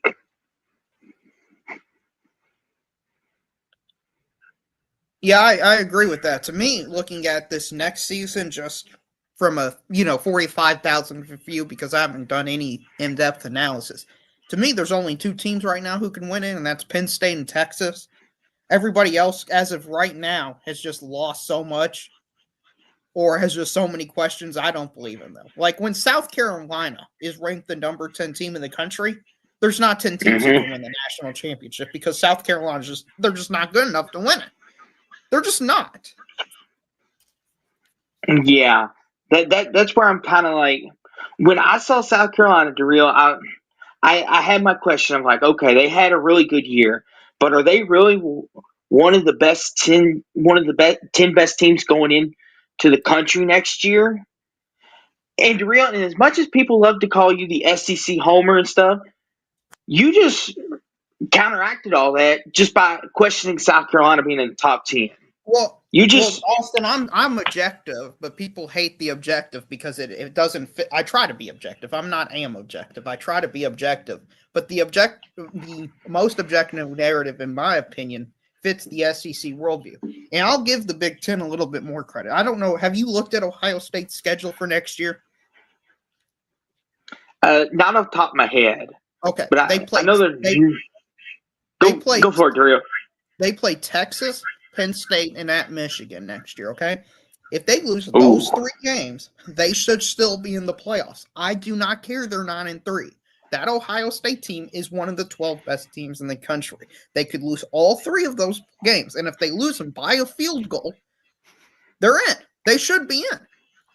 But, it's going to be an interesting spot next year because you got all these Big Ten fans saying, well, they lost a quarter of their games, therefore they're out. Well, why is Ohio State playing Texas then? If the goal is to only get to 10 wins, why is Ohio State playing Texas? Like, I know, Jackson, you're ripping on Ole Miss and Ole Miss for pulling out at USC. In my opinion, I'm applauding Ole Miss. Everybody's telling me, hey, you lose 3 games, you're out. So why not schedule FIU? Why not schedule Charlotte? Let's do the Indiana route. That's what everybody's telling me they want. Well, oh boy, I'm gonna rip on Ole Miss for taking away the Lane Kiffin storyline from us. I get it, and I hate it as a fan of this sport, but everybody wants to say, well, you got to win 10 games. Well, you can't lose to anybody. It doesn't matter that Alabama beat Georgia, who's the number 2 team in the country. They lost to Oklahoma, who was 6-6. Therefore, they're out. It doesn't matter. They went on the road and play a Power 4 team in Wisconsin. They lost to Vanderbilt there to be out. So you know what? Just get rid of all your losses that you could possibly have. Just get rid of them. Darrell, you know what this week's show at Crimson Tide Live was about? What? The future is now. We don't focus on what could have been and what should have been or what would have been. Well, I'm talking about the future too. I'm talking about removing games from the schedule. And Darrell, listen, the Oklahoma loss is bad, but are we forgetting Vanderbilt still exists? Yeah, that's bad. Yeah, that Vanderbilt team is one of the 20, in my opinion, one of the 20 best teams in the country. Like they almost beat Texas. They almost beat Texas. Well, Darrell, you're one of the first people I have heard say that. I ain't never heard Vanderbilt in top 20 in a long time. Normally. And also, if you look at, I know we can't use bowl games as a result, but they were destroying Georgia Tech before that monsoon. It was like 39-13, something insane like that. That Georgia Tech team, all I heard was they should have beat Georgia. They should, they were this great team. They beat Miami. I mean, Vanderbilt has some really solid results this year. that nobody's just giving them any credit for because they're Vanderbilt. So everybody has this bias of Vanderbilt because they stink for so long. It's the same thing that happened to Jeffrey's Indiana team. Well, they're Indiana, so they're irrelevant. Oh no! Why is poor Indiana catching a straight derail? They were a nice Cinderella story. Yeah, they were a nice Cinderella story, and unfortunately, we got a format playoff system where they get absolutely crushed 27-7. I know it would end up like 27-17, but it was 20. Oh no, it was 27-3. So there you go. Well, I know, and Jeffrey. The only thing missing from the Cinderella team is the singing mice, but that's another time for another day. Rough Ride Returns wants to know who our Cinderella team could be for 2025. That's way too early for me, but I'm gonna let you for. I guess somebody Nebraska for me. I'm going to go Utah just because they're a Big 12 team that was terrible, and I feel like that's just the safe route to go down. For me, I'm going to say Memphis out of the American. I mean, they were a quietly good 10-win team. Maybe they could put together another 11, 12 wins. Do you know what Cinderella means? Cinderella means you were bad and then you turn into good. You can't be good and stay good. Okay, my bad. Louisville's not a Cinderella. If they win 10 games next year, there can't be a Cinderella. Okay, hold on. North Carolina. There you go. North Carolina. Yeah, Bill Belichick will have them 8-9 wins possibly and playing for the ACC title. That is plausible. Yeah. That is very plausible. That's a good pick. I like that pick. Maybe because, all they got to do is not give up like 70 points to James Madison, and then they're in better shape than last year. See, North Carolina is going to be the new Iowa, Daryl, because what's going to happen is their offense is going to take a massive downgrade, but their defense is going to be one of the top 50 in the country, and then people are going to be like, well, Belichick needs to go because he can't coach offense anymore. That's why Tom Brady left him. Then they'll start that up. But North Carolina. My guilty pleasure is similar to that. I've been watching a bunch of Arkansas basketball content, just ripping on John Calipari. That's been my guilty pleasure for like the last month or two. So I can understand exactly where that sentiment would come from Patriots fans. So I'm guessing you've been watching a lot of Tuss Talk with Ty Hudson. I've been watching Locked On Arkansas, Inside Arkansas. I've been watching as much Arkansas content as I can. Oh, yeah. John Neighbors does Locked On Razorback and Inside Arkansas. He's like one of the busiest men in all of Arkansas. Yeah, they just lost, here's how bad their season is. 4 hours ago, they lost their, I believe, starting point guard in Boogie Flan for the entire season for a broken hand. I mean, when you think it can't get worse for Arkansas, it just somehow gets worse. They are regretting running off Eric Musselman. Oh, yeah, they should. Instead, I had to hear from all these Arkansas fans how they got possibly the greatest coaching hire of all time and stuff like that. And I'm like, oh, my goodness. They called us crazy, Kentucky fans crazy for wanting to run out John Calipari. Well, who looks smart now? We got the Pope and you have nothing, okay? We got the literal Pope on our side, okay? We can't lose. And also, to answer SEC football's questions, my expectations for Kentucky is I have none because I've been disappointed the last 3 seasons, and I don't want to be disappointed again. So I'm just hoping we don't lose to a group of 5 team. That's where I'm at my lowest point I've been in years. When we lose to Louisville 41-14, you know how bad we have to be to lose to Louisville? Oh my goodness. We haven't lost into Louisville so long, I almost forgot what it's like losing to them. Listen, Daryl. Listen. Hold on, Jackson. I got to put Daryl in his place real fast with this.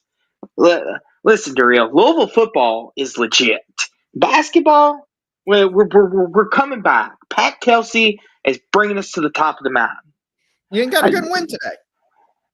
Yeah, nice win over that. I mean, listen, somebody's got to win that glorified Group of 5 conference this year. Somebody's got to be winning. Oh my, Daryl, I know this isn't the basketball channel, but the ACC, we used to run basketball. Listen. Yeah, I know, you guys are good. I heard in the field of 68 people compare ACC to the CAA this year. This show, the ACC to the CAA. That's how bad. I will say this though: the SEC in basketball, they legitimately could have the whole conference go to the tournament. That's how good they are. I know this isn't basketball, but my goodness.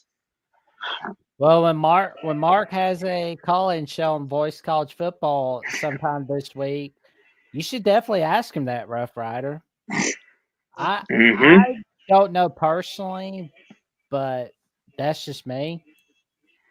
But we'll wait and see what happens. A great SEC football. They've won 9 straight games. They beat SMU by 20 some points tonight. It was a good one for them. That was a quad 1 win. Which here's the thing. Go for it, Jackson. Well, as a matter of fact, Will and D and I will talk about Louisville basketball being on the rise at length on the buzzer beater on Wednesday afternoon at 4:30 p.m. Central Time, 5:30 p.m. Eastern Time. I'm surprised Will and D even wants to talk about basketball with how bad his Irish have been doing. Well, he's a VCU man for basketball, and he went to VCU for school. Oh, okay. So it's cool. He's a VCU man and a Notre Dame man, and he's a Commanders fan for the NFL. I guess he pulls for the Wizards in the NBA, but he pulls for the Nationals in Major League Baseball. God bless him for pulling for the Wizards, man. God bless him. Yeah. Oh my goodness. Also something, I just got to throw this in. Last week how I was running my mouth about the Detroit Lions and the Commanders, and Moose was calling me a troll and saying I didn't know what I was talking about. You notice how he hasn't been in here running his mouth about who's favored to win the Super Bowl? Why do you think that could be? I wonder why that could be. Oh, no. It's almost like I know what I'm talking about, and maybe you don't know what you're talking about. Maybe when your best defensive players are all in the hospital or have a ankle boot around their foot because they can't walk because of how many injuries they got. I mean, listen, how about this? Their best season in Lions history, your best team ever, and you lose the first round of a playoff game you were really never even in. Isn't that such a Detroit Lions thing? Listen, how long was it before the Cubs won the World Series? They had 100 and something? It was 100, prior to 2016, it was 108 years where the Cubs last won the World Series. So we got 56 more years to go before they can win it? At least? I'll be dead by the time the Cubs win their next World Series. I'll be long gone. Let me ask something, Darrell. Since you bring the Lions up, the Bills are coming to town this week. Are you nervous at all? Is this the year Josh gets it done? No, of course not. We have Mahomes. We got Mahomes. We just win games. Why would I be nervous about playing anyone in the NFL? Last year our team was worse than this year, and we beat them. Well, because listen, Darrell, people have compared the Mahomes-Allen rivalry to the Brady-Manning rivalry. And in that rivalry, Brady always won, but Manning did get him once, and then he went on to win the Super Bowl. I got to be honest. He might beat us eventually. I mean, eventually, if you do something enough times, you will win. Like, if you just randomly point in a direction and somebody else randomly point in the direction, eventually you're going to point in the same direction. And that's what's going to happen. I'm trying to figure this out for the 2020s decade. Because the 2000s and the 2010s, we had Brady and Manning going at it, right? And, 1970s, there was Terry Bradshaw and Kenny Stabler and so on and so forth.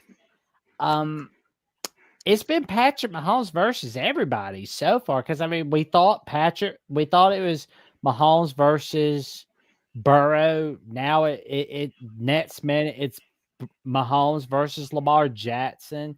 Thank you, Rough Rider Returns. Johnny Unitas and Bart Starr going at it in the 60s. Agreed. Oh, I lost my train of thought. Okay, Mahomes and Talking Josh about how Allen Mahomes going has no against- rivals because he's the GOAT. That's what you were talking about.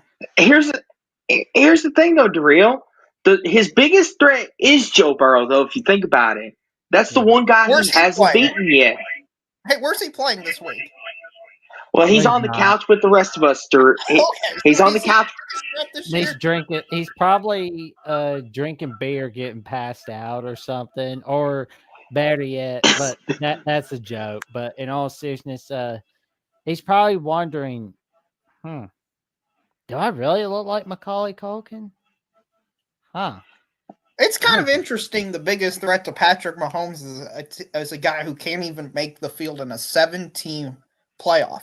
I mean, like half the NFL teams make it in. Their biggest threat is a guy who can't even win that many games to make it to a 7-team. Well, the Bengals did make it in the 17 game schedule for 2021 and 2022, but to your point, they haven't made it back to the playoffs. Yeah, I'm since. sorry, Jackson. I can't relate to just making it in the playoffs and being successful. I mean, when you make 7 straight AFC championship games, I'm sorry. I just can't even relate to that level of poverty. Okay? That's like being like TCU and saying, well, I made the playoffs one time and I'm happy. I just can't relate to that level of poor. Do you remember Marcus Mariota throwing the touchdown to himself with Sean McDonough throwing out the puberty voice when the Titans played the Chiefs in the wild card playoffs? Jackson's got to get his kicks in. Jackson's got to get his kicks in. We had Alex Smith. That was before we had the greatest quarterback of all time in Patrick Mahomes. By the way, rough month for Michigan fans. They saw the rival win the national championship. They saw the Detroit Lions lose. They saw their head coach, offensive coordinator go to the Chicago Bears, and they're going to see their greatest quarterback of all time and Tom Brady get passed up before he gets to the Hall of Fame. I mean, that's a pretty rough month for a tangential. They still had the Detroit Pistons to count on. Oh my goodness, they got the Detroit Pistons. Oh my! The 80s said they want the Pistons back. So I mean that Pistons team, they're better than last year's. I gotta ask: are the Pistons still looking like hell in the NBA or no? No, they're mid. They're mid this year. They're mid. They're actually starting to put it together. Cunningham, Ivy, they're starting to put it together. They're still a long ways away, though. They're not going to lose 28 straight games in a row? Yeah, it was like 28, 30. It was almost historic. I think it was historic. Imagine losing 28. Oh my God. Yeah, they lost an insane amount of games, and they kept losing. Like they were blown out, but they got closer and closer. I remember I was watching them play the Boston Celtics when they were like 26, 25, and they were up 21 points, and they blew a 21-point lead in 6 minutes. 6 minutes, they blew a 21-point lead. Oh my God. The Washington Wizards have 6 wins. You're right, Darrell. God bless Will. Oh my God. That's terrible. 6 wins in mid to late January. That's worse than mid. That's terrible. Yeah, the Wizards are just the bottom feeders of the NBA this year. I feel like I saw something dirty. I feel like I saw something nasty. I need to bleach my eyeballs. 6 wins for the Washington Wizards? Oh my They're bad, Jackson. And you want to know what's even worse, Jackson? One of their 6 wins came against my Nuggets. Oh, Lord. Even worse. We lost to the Lonely Wizards, a team. We won the title 2 years ago, and we can't even beat the dang Wizards. They've lost 11 straight games, and their win percentage is 14%. 14%. That's bad. Oh, my God. Their last win was on New Year's Day. Oh, God. That's terrible. Oh, they can beat the Bulls. Not a single college win football in November. Not a single win. And in college football terms, for our college football fans, this is like Indiana years ago. No, it's like Kent State this year. That's what they are. They're Kent State this year. Yes, By the way, yes.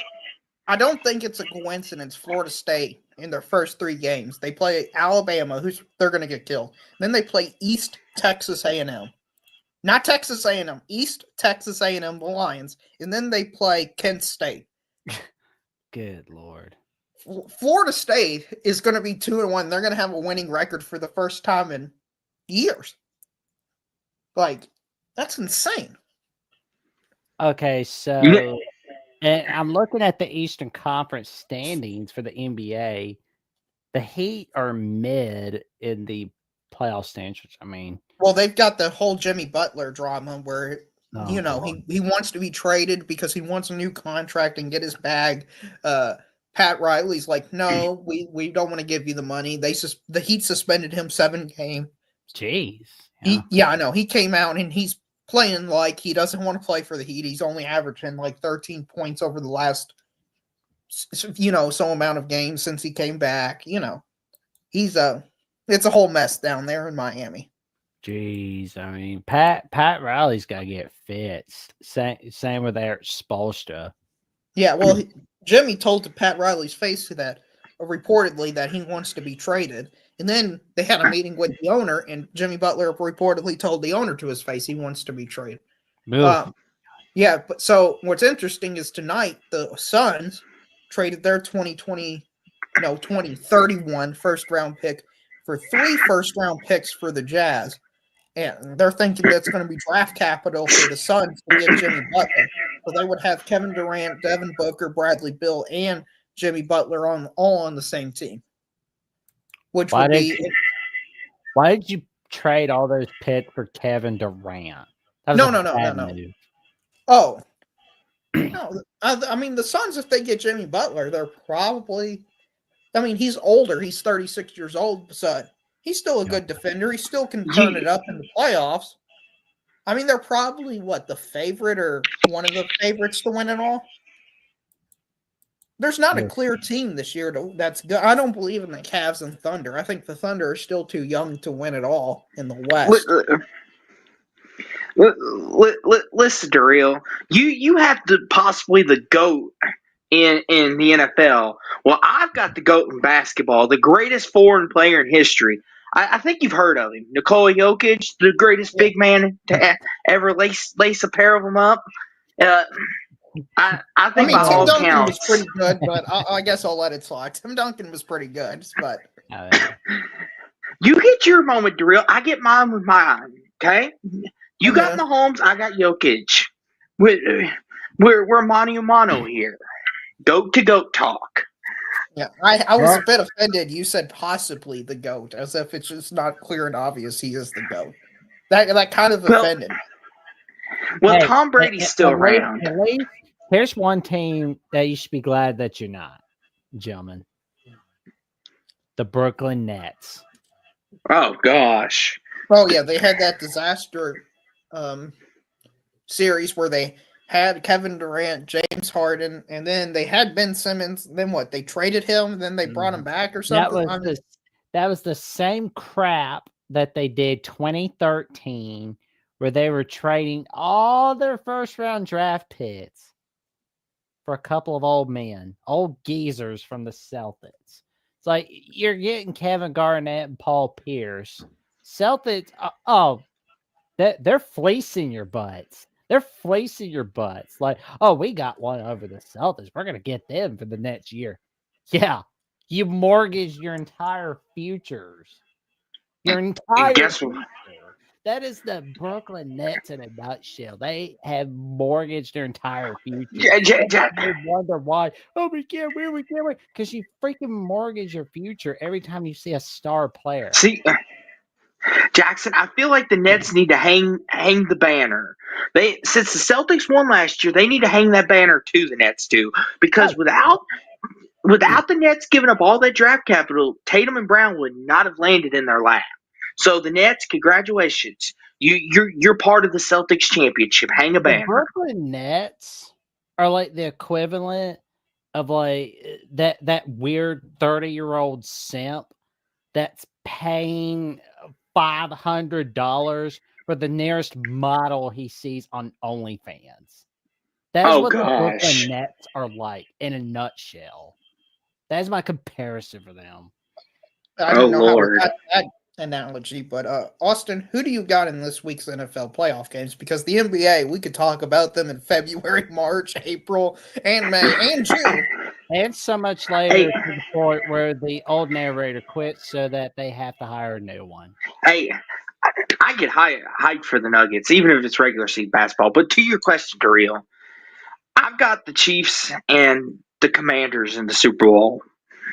So I guess you're just gonna. You've also got. I mean, Patrick Mahomes winning his 4th Super Bowl, him winning the Super Bowl MVP, him passing Brady. Right? We can just because you got the Commanders in there. I just assume. Or are they even going to play the game if that's the? I think because it'd be just easier if they didn't play the game for everybody. It'd save a ton of money. In this economy, it's rough on people, so people don't have $8,000. So I think it'd be easier if the Commanders just forfeit. Listen, Daryl, the Commanders, if they play the Chiefs, we could have an upset brewing. Jay Daniels is that guy. The picks could fly too, man. I gotta say this about the Commanders, though. The Dan Snyder stench has washed off entirely with Josh Harris. That stench has washed off entirely. I completely agree, but it's not. Listen, Austin, the Commanders aren't going to win the Super Bowl this year. I mean, they have a mathematical chance, but they're just not good enough. They're a nice story. They've got a nice quarterback who's hot, but they're going to run into the Eagles, who actually have a defense. Yeah, and they're going to get cooked. Listen. Go for it, Jackson. Go for it. Cowboys and Giants, they're both pretty sad this Sunday, as well as they should be, because it's like, well, crap, both of our top rivals are playing each other for a shot at Super Bowl. Here's the thing, and I want to mention this now. I don't mind the Commanders winning, for the simple fact is will get some joy out of it. Yes. And I love Will to death like a brother, so I will be okay with it. But I despise the Eagles with everything in my heart. Why? I do not want them to. It's Michigan. Fan? Yes. Die hard. Oh, man. You've had a rough year, then. Yes. I'm one of the logical ones, Dario. They have Mike McCarthy as their head coach. Yeah, they got rid of Mike McCarthy. Well, that's good. They still don't have a new head coach. That's kind of weird. Dario, I'm one of those logical Cowboys fans. You'll be surprised by me. I'm not going to say we're going to go to the Super Bowl every year. Now, I've got some family members that are Cowboys fan. They think we're going to win the Super Bowl every year, but then they get disappointed. That died pretty quickly this year. I have no expectations for the Cowboys ever. If we win a playoff game, great. If we don't, oh well. It's the life I live. Let me ask you, though. When you lost to the Packers as the 2-7 matchup, did that hurt a bit? That had to hurt a bit. You had to expect to win that game, right? Oh, he was hyped. He was hyped up. I was telling him, be careful about that, man. Be careful. Just be careful. Dario, I kid you not. I told Jackson, I was like, this is our best chance to go to the Super Bowl. The path has not been any more set for us. Because we could beat Detroit. We could beat all these teams that were in the bracket. And we lost to the fracking Packers? Really? It wasn't even like you got beat by them. You just got completely dominated in every facet of the game for every quarter. I mean, it was bad. Listen, Dario, you want to know how bad it is? Jackson has seen his team playing a conference title game before we have. And we're one of the most storied franchises in history. But since our dumb owner won't get out of his way, that probably won't happen in my lifetime. No, if I can throw a little bit more salt on this wound, with the Commanders making it to the NFC Championship game, every single team in the NFC has made it before the Cowboys have made it. Literally every single one now. I know, Daryl. I know. Like, Daryl, I can't even be mad. Like I said, I'm one of those Cowboys fans. I can't even get mad because the facts are staring me dead in the face. Yeah, I know. Look how bad the Giants are, and just remember, they're better than you in over the last 20 years. They've had more success than you. That's bad. Yeah, because they're the Giants. Yeah. Yep, you're right, Daryl. There's no hiding, running from it. The Giants have won a Super Bowl more recently.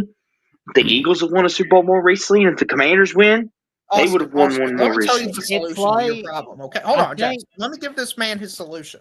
okay. Just be a Chiefs fan.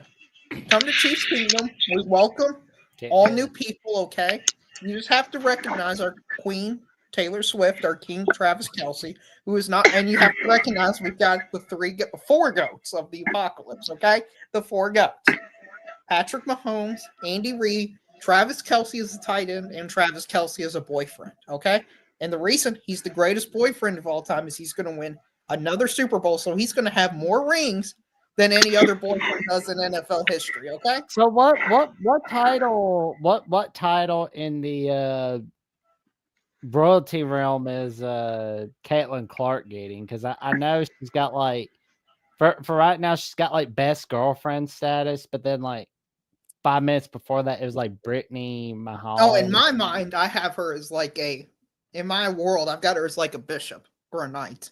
Oh, okay. Where's Brittany Mahomes? I don't even know if she's factored in. She's just like she's not there visible in front of the public. Honestly, Jackson Mahomes has more of a case than Brittany Mahomes because she's not really a celebrity. Does that make sense? If you want to be truly integrated into Chiefs Kingdom, you remember that wolf guy who was part of Chiefs Kingdom that caught for bank robbing and stuff like that? That's bad. You don't remember that? They made a 30 for 30 documentary about this guy. Yeah. I would argue he's more famous or just as famous within the deep lores of Chiefs Kingdom than was it? Brittany. Yeah, like I don't see Jackson Mahomes in public anymore, which all I can say is good riddance because he's acted like a moron. I mean that whole dancing like a moron at the Sean Taylor Memorial, like come on, man, don't be doing that. But Well, thank goodness we got our TikTok back. That way we can see that type of content. That's what America needs. But here's the thing, Daryl. Here's the thing about Brittany Mahomes. Whether you like her or not, she is married to Patrick Mahomes, and as they say, behind every great man is a great woman. So would Patrick Mahomes be here without her? Who knows? Of course not. Listen, of course not. That's always going to be the correct answer, Austin. Always. But Jackson, what do you have an NFL team, or do you just like college football? Well, my NFL team's not even in the playoffs. We got the #1 draft pick. Oh, you're a Titans fan? Yep. I'm sorry for putting Will Levis on you. I didn't realize the dangers we were putting you in. You good. But I did pull for the Jets a lot as a little boy because I loved watching like the old Alabama highlights. And well, that's not much better. I know, right? It's like I have a lot of feel bad teams, I guess, in the NFL. How does it feel to have probably the biggest meme of the NFL on your team? How does that feel? That sucks. Oh, I thought it'd be like watching like a car crash or something. It'd be like you just you don't want to look, but you're constantly looking just to see like, oh my gosh. Or it's like having a conversation with like a legitimately crazy person, and it's like you never know what they're gonna say next, so you're just constantly on the edge of your seat. Oh man, the Titans, man. I really hope things get better for us. And unfortunately for us, the Vikings and Kevin O'Connell agreed to a contract extension, so we're not getting him. Well, if you get rid of Sam Darnold and get an actual good quarterback next year, then you got a chance. Just don't get. Well, and also, I think they got JJ McCarthy still on their roster, so it's like I feel like people have forgotten about him because of him being hurt the entire season. So there's that. Yeah, my favorite comment I've seen from Mark's channel was an Ohio State fan that was trolling, that was asking what's gonna happen more often. Seasons starting from JJ McCarthy or Super Bowl wins by Patrick Mahomes. I just like that comment because it sounds like a troll, but it legitimately could be Patrick Mahomes Super Bowl wins. Because is JJ McCarthy going to start 12 seasons in the NFL or 14 seasons in the NFL? I mean, I doubt it. Let's wait and see on McCarthy. That's all he could be that guy, but I mean, I doubt it. He's got that Brock Purdy type vibe to me, where he's just going to be solid, but he's not going to be able to lead above and beyond. I just wonder where Aaron Rodgers will go for 2025. Honestly, I mean, I'm the sure retirement home.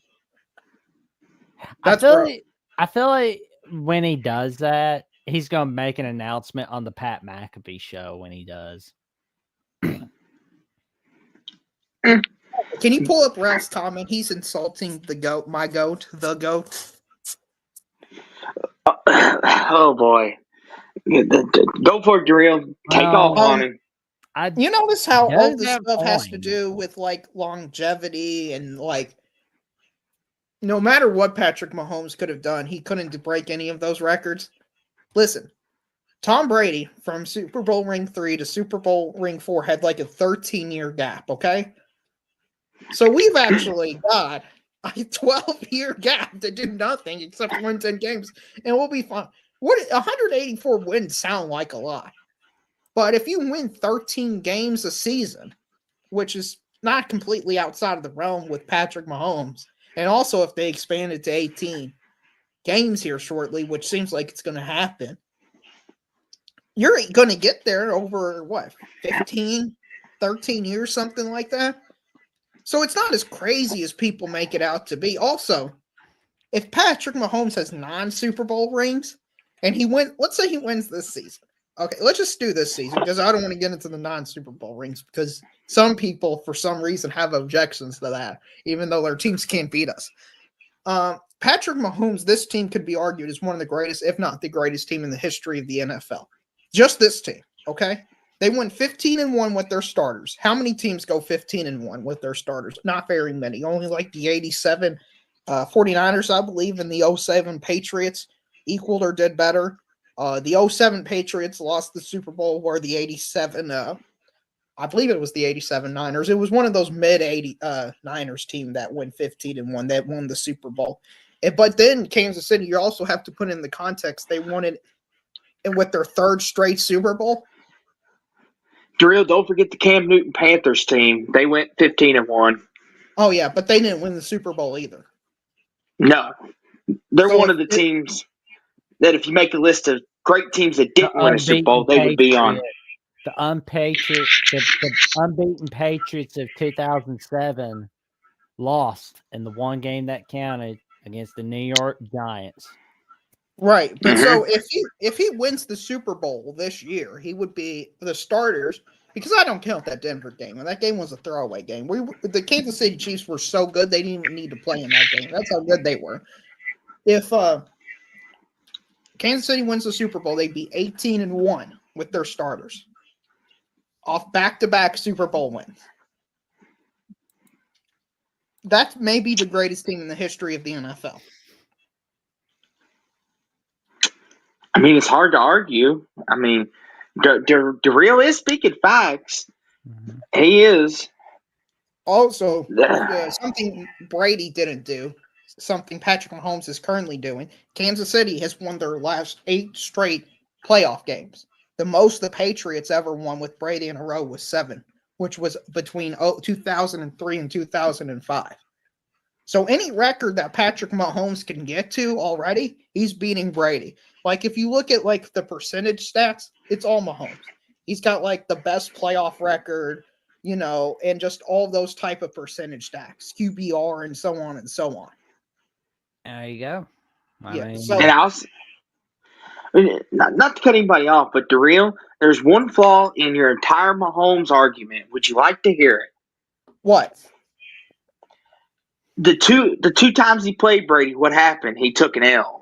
So yeah, I know, which is why I'm thinking we're gonna have to get to 9 Super Bowl rings. I think if we tie, the tie's gonna go to Brady. So I think if we get to 9, then we'll be good. You think Patrick Mahomes can be like Bill Russell when Bill Russell got 11 NBA titles? You think Mahomes can get that much? I think he can get close to 7 NFL Super Bowl titles, but what do you mean by close? Okay, if he wins this year, he's at 4. Yes. If he wins one more, he's at 5. Is 5 close to 7? Yeah. I mean, that could happen, no kidding, within like the next 3 years. As like, who's going to beat him? Here's the thing: no other quarterback at the moment is going to catch Mahomes if Mahomes wins this year, because Right. 4 is hard to beat as it is. 7's extremely hard. Tom Brady's the only one I think to win multiple Super Bowls. Obviously, to win that many. Mahomes is the only one that can realistically catch him, because Josh can't beat Patrick when it counts. Lamar keeps slipping. Jalen Hurts, God knows with him. My quarterback in Dallas, Joe Burrow doesn't have a good head coach. I mean, who else are we missing that could realistically? Aaron Rodgers is over the hill, obviously. Russell Wilson, his best days are behind him. So yeah, it's Mahomes and then everybody else. And Mahomes is the only one. Russell Wilson, the moment he retires, we're probably going to hear about a divorce storyline from him and Sierra. I mean, I hope I'm wrong, but I mean, that usually tends to happen to some of those NFL stars. Yeah, and Ralph, I don't view who's the greatest player of all time as just purely based on stats. You got to put in context to it, because going purely by passing touchdowns, Drew Brees would be like the second or third best quarterback of all time, and he's clearly not the second or third best quarterback of all time. I can make an argument. He is he's not just off. Brady, Mahomes, Elway, or he's not in that conversation. I think he is, based off. You watched Drew Brees play, right, Daryl?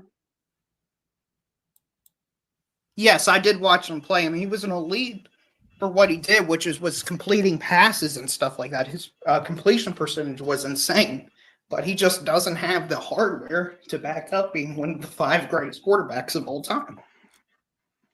And see, and that's the thing where the argument comes in. If we're basing it off Super Bowls, then yes, Brees is not in this conversation. But if we're basing it off talent, statisticals, longevity, Brees is there with the best of them. He could place the ball in any spot, any window, just as good as any quarterback can today.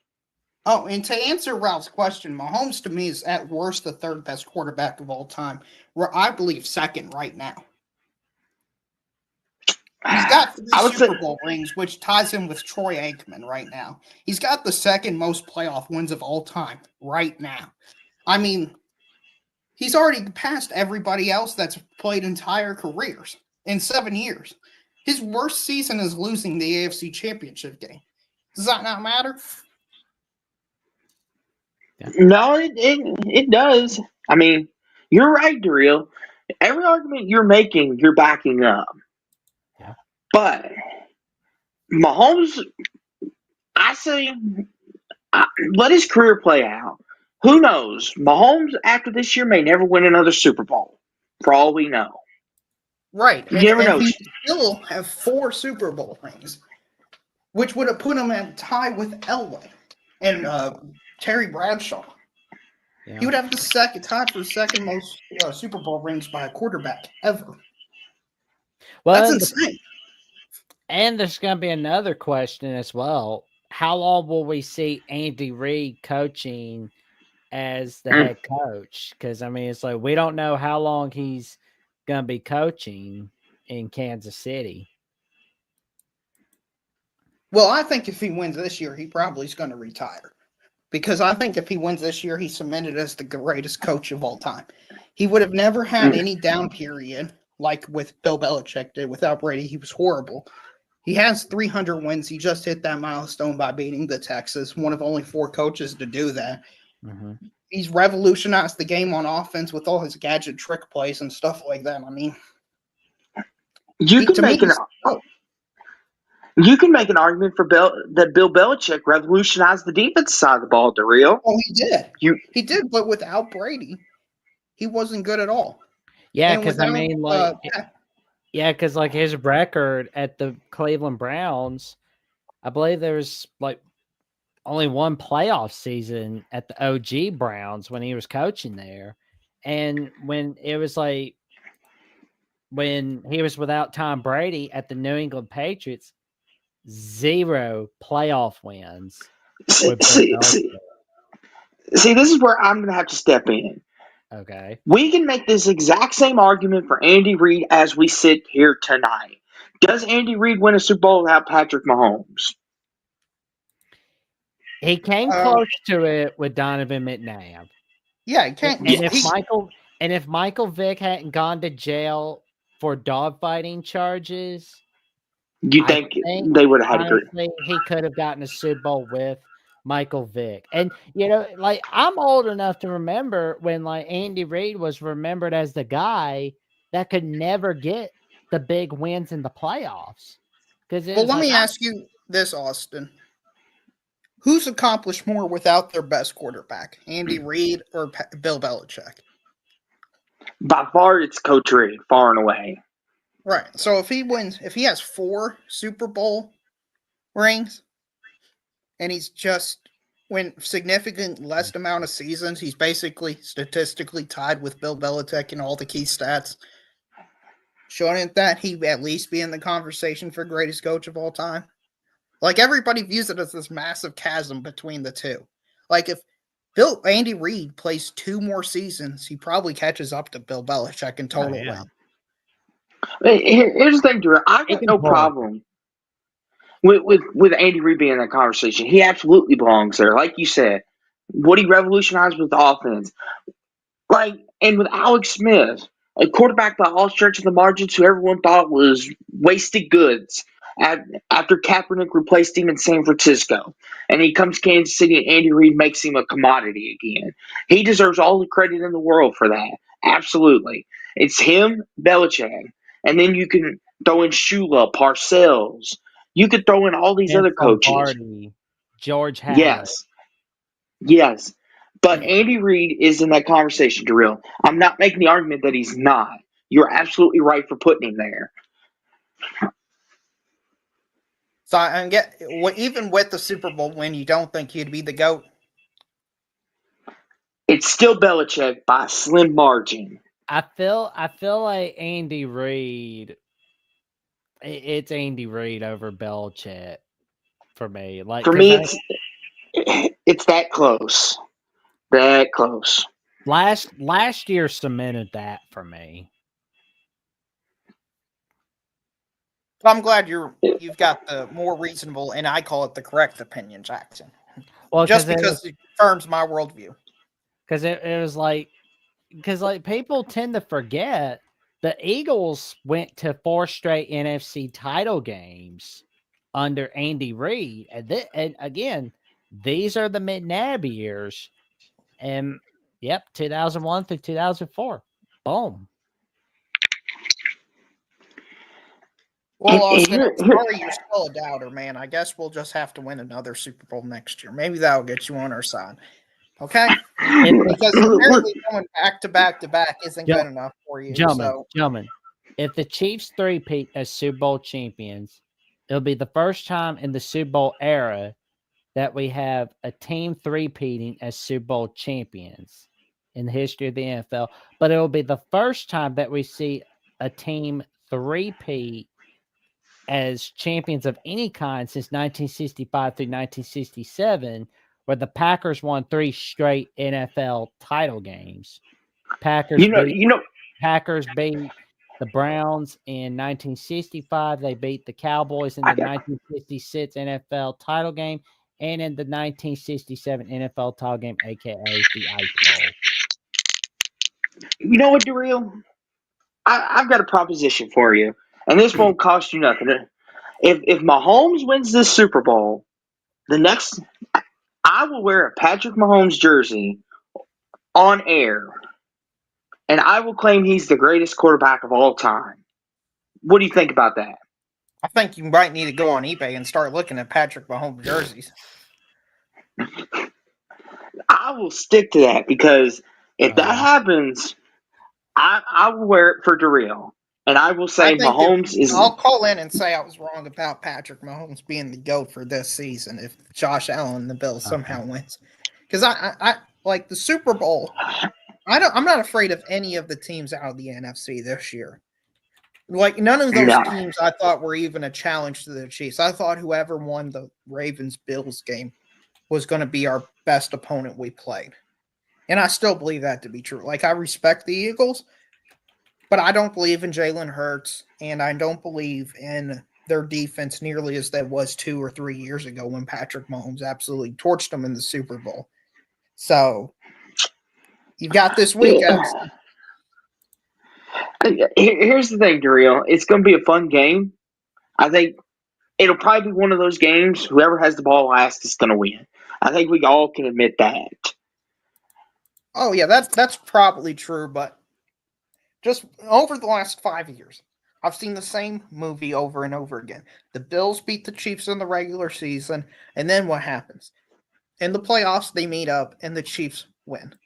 They just find a way to win because the Bills, for whatever reason, I don't know if it's a mental blockage or if it's, I think it's Mahomes trying to play tight and he's trying to do way too much, causes turnover, causes mistakes. I mean, not to be mean to Allen's, but it doesn't feel like they've really even been in the games nearly as much as the scores would indicate. I know they had that coin toss game that was an absolute fantastic game, like 5 years ago, something like that at this point. But last year's game, when it was at Buffalo, it wasn't even really that close. I mean, I had no worries about that game. The 13-second game, I was a bit worried. I guess I forgot about the 13-second game. But that was their chance to beat us, was that game. Well, it's official right here in the comments. I put it out for the world to see. And Daryl, you're more than welcome to call in. You know what, Daryl? Me and Jackson, me and Daryl. I mean, why did I say me and Daryl? Me and Daryl would make a great show, but me and Jackson, we may even go live after the Super Bowl just for you, Daryl. Well, thank you. And I will make sure. Go for it. I was just gonna. No, you're good. I always go on Mark's show every single year and just brag about how great the Chiefs are because it's like an annual tradition at this point. I just have it bookmarked in my calendar on my phone. Call Mark after Super Bowl victory. It's just something used to. And the best part about calling into the shows is I get to brag to trolls like Moose and all the other people who believe Kansas City has no shot. When I know, or I believe every single year they're going to win the Super Bowl in the last 2 years or 3 years I've been on YouTube and the call-in shows, I've been right. And he's been wrong. That's what's been especially great. Not only am I right, but they're wrong. I heard that you called in on the Voice College Football as early when it was the phone call days. Like I need to look back at some of those shows. Like I bet those are pretty cool. Yeah, the phone lines are I like StreamYard better than the phone lines to call in. I think it's clearer and more easy to use. The phone lines, I don't know, just having the phone right up next to your ear for like an hour like this, it would be pretty difficult to do, in my opinion. But to answer Ralph's question, Ralph, let me put it to you and put it simply. Jared Goff is not better than Patrick Mahomes. Jared Goff hasn't. Kansas City's defense is so underrated. Like you just don't have that experience to win the Super Bowl yet, man. And I know you think you're 15-2 and you're all that and that you're a great team. You know what they are? They're a great regular season team that even if they were fully healthy, in my opinion, was going to lose in the playoffs. Because they just don't have that playoff DNA. It's just different. Like Jackson, you're an Alabama fan. Mm-hmm. You probably know what I'm talking about. Yep. There's just that something extra factor in the playoff that just makes a team go to a different gear. And I don't think the Lions had that. Honestly, when Ben Johnson was doing all these weird fancy trick plays in the regular season, to me, that's a sign of weakness. Mm-hmm. Andy Reid rarely uses his trick plays in the regular season. Maybe if it's a Christmas game, he'll do it for the fans or something like that. But if you're in this thing for a while and you get this as an Alabama, you save all those trick plays for the playoffs. Yes. Yes, And, you do. Like, for example, the onside kick in the 2016 national title against Clemson. Right. And SEC football, I don't know what you mean by the 49ers choked the Super Bowl last year. I mean, in overtime, Kansas City stopped. Oh, they choke all the time in the postseason. That's the thing with them. They always fall short in the Super Bowl. Like, they've done it twice against the Chiefs. That was not good. Something I'm honestly wondering if they're going to try to shoot for Aaron Rodgers, and or if Aaron Rodgers sitting there going, I can't beat him, so I'm going to join him. That would be a funny story right there. Well, they weren't able to make a stop against the Chiefs when we played it with Brock Purdy. I mean, if they would have been able to score a touchdown, the game would have been over. Here's the thing I will say. Darrell, as much as you want to give Mahomes credit, you know better than anybody. Last year, the Chiefs' defense of Steve Spagnuolo won that Super Bowl. Oh, absolutely. Therefore, okay. Absolutely. We had the best defense in all of football last year, and without that elite defense, we weren't going to win it. We had to play and we're doing it a bit this year as well. We had to last year to play an odd style of football where we would win like 14-10 and scores like that. And it was just awful and ugly. 21. Imagine just scoring 21 points in an NFL game. I mean, that's just like I'm like scoring 38-35, 42-41, those type of games. But you're absolutely right. Because Chris Jones, if he doesn't hit pretty, Ayuk's wide open. He's running to the end zone. The fact that he hit him just enough, Ayuk had to come back to the ball, and therefore y'all were able to get him short of the first down line. Thus, they kicked the field goal. The rest is history. Mahomes does his thing. Bada bing, bada boom, confetti. And Chiefs are on the doorstep again. Right. Well, Chris Jones is, well, at that point, Aaron Donald was in the NFL, but he was the second best defensive player in all of football, in my opinion. I mean, it's not like it's some scrub doing it. The fact it was Chris Jones doing it, to me, gives more validity of the outcome of the results. If it was just if it was a backup or something like that made an interception or a funky play, I would believe in those type of arguments more. It's like, remember when Aaron Donald stripped or sacked Joe Burrow to win the Super Bowl? Mm-hmm. The fact it was Aaron Donald who did it, kind of validated to me, oh my gosh, he's such a great player. He was able to make impact the Super Bowl this much. It wasn't a fluke to me. Whereas if some other defensive lineman, I could have seen it as more fluky. Well, and Darrell, and you know this better than anybody. If you go back and watch that, Jamar Chase was wide open too. If Burrow had another second, that could have easily been the Bengals kicking the field goal and winning it. Yeah. Yeah. Well, I'm glad the Rams won it, though. They changed the way the sport worked, in my opinion, because they added Odell Beckham Jr. in the midseason, and they added somebody else in that point, and it kind of changed it to where you had this dead period of football, but now teams are adding in players at the deadline, in order the free agency deadline, I believe is what it's called, and stacking their team up. So I think it made the sport better that the Rams won that Super Bowl. But you know what? Yeah. It's our turn. It's, you know what? I'm just so happy an underdog team like Kansas City is able to have a chance to win a Super Bowl. Yeah. Nobody believes in us going to win. I mean, we're just down and out. Everybody's counting on us, stamping on our grave, and we're still here. So I'll see you next week when we'll see you next week. And Darrell, you got an invite on the Jackson Discord, man. Well, thank you guys. I appreciate it. You're welcome. We'll definitely have to talk more about any ideas you've got, man. I tell you this, Darrell, if the Chiefs win the Super Bowl, I'll be the first one to congratulate you. I'll be a man of my word. I'll be like, Darrell, you're right. Mahomes is the GOAT. Then the argument will be over. Well, thank you, Austin. I'll be. I know, Jackson, you always ask where I'll be. So I'll be watching the NFL games. I'll be in Mark's, if he has a phone call thing, I'll be bragging about how we won again and we're in the Super Bowl again and how this is just normal tradition for us. And, this is just Like the expected. Patriots. Right, exactly. It's like Alabama football when they were just in the championship game. It's just expected. Jackson, you're used to this. I wouldn't know what it's like, to be honest with you, Darrell. Jackson might. It's honestly, Austin, a burden.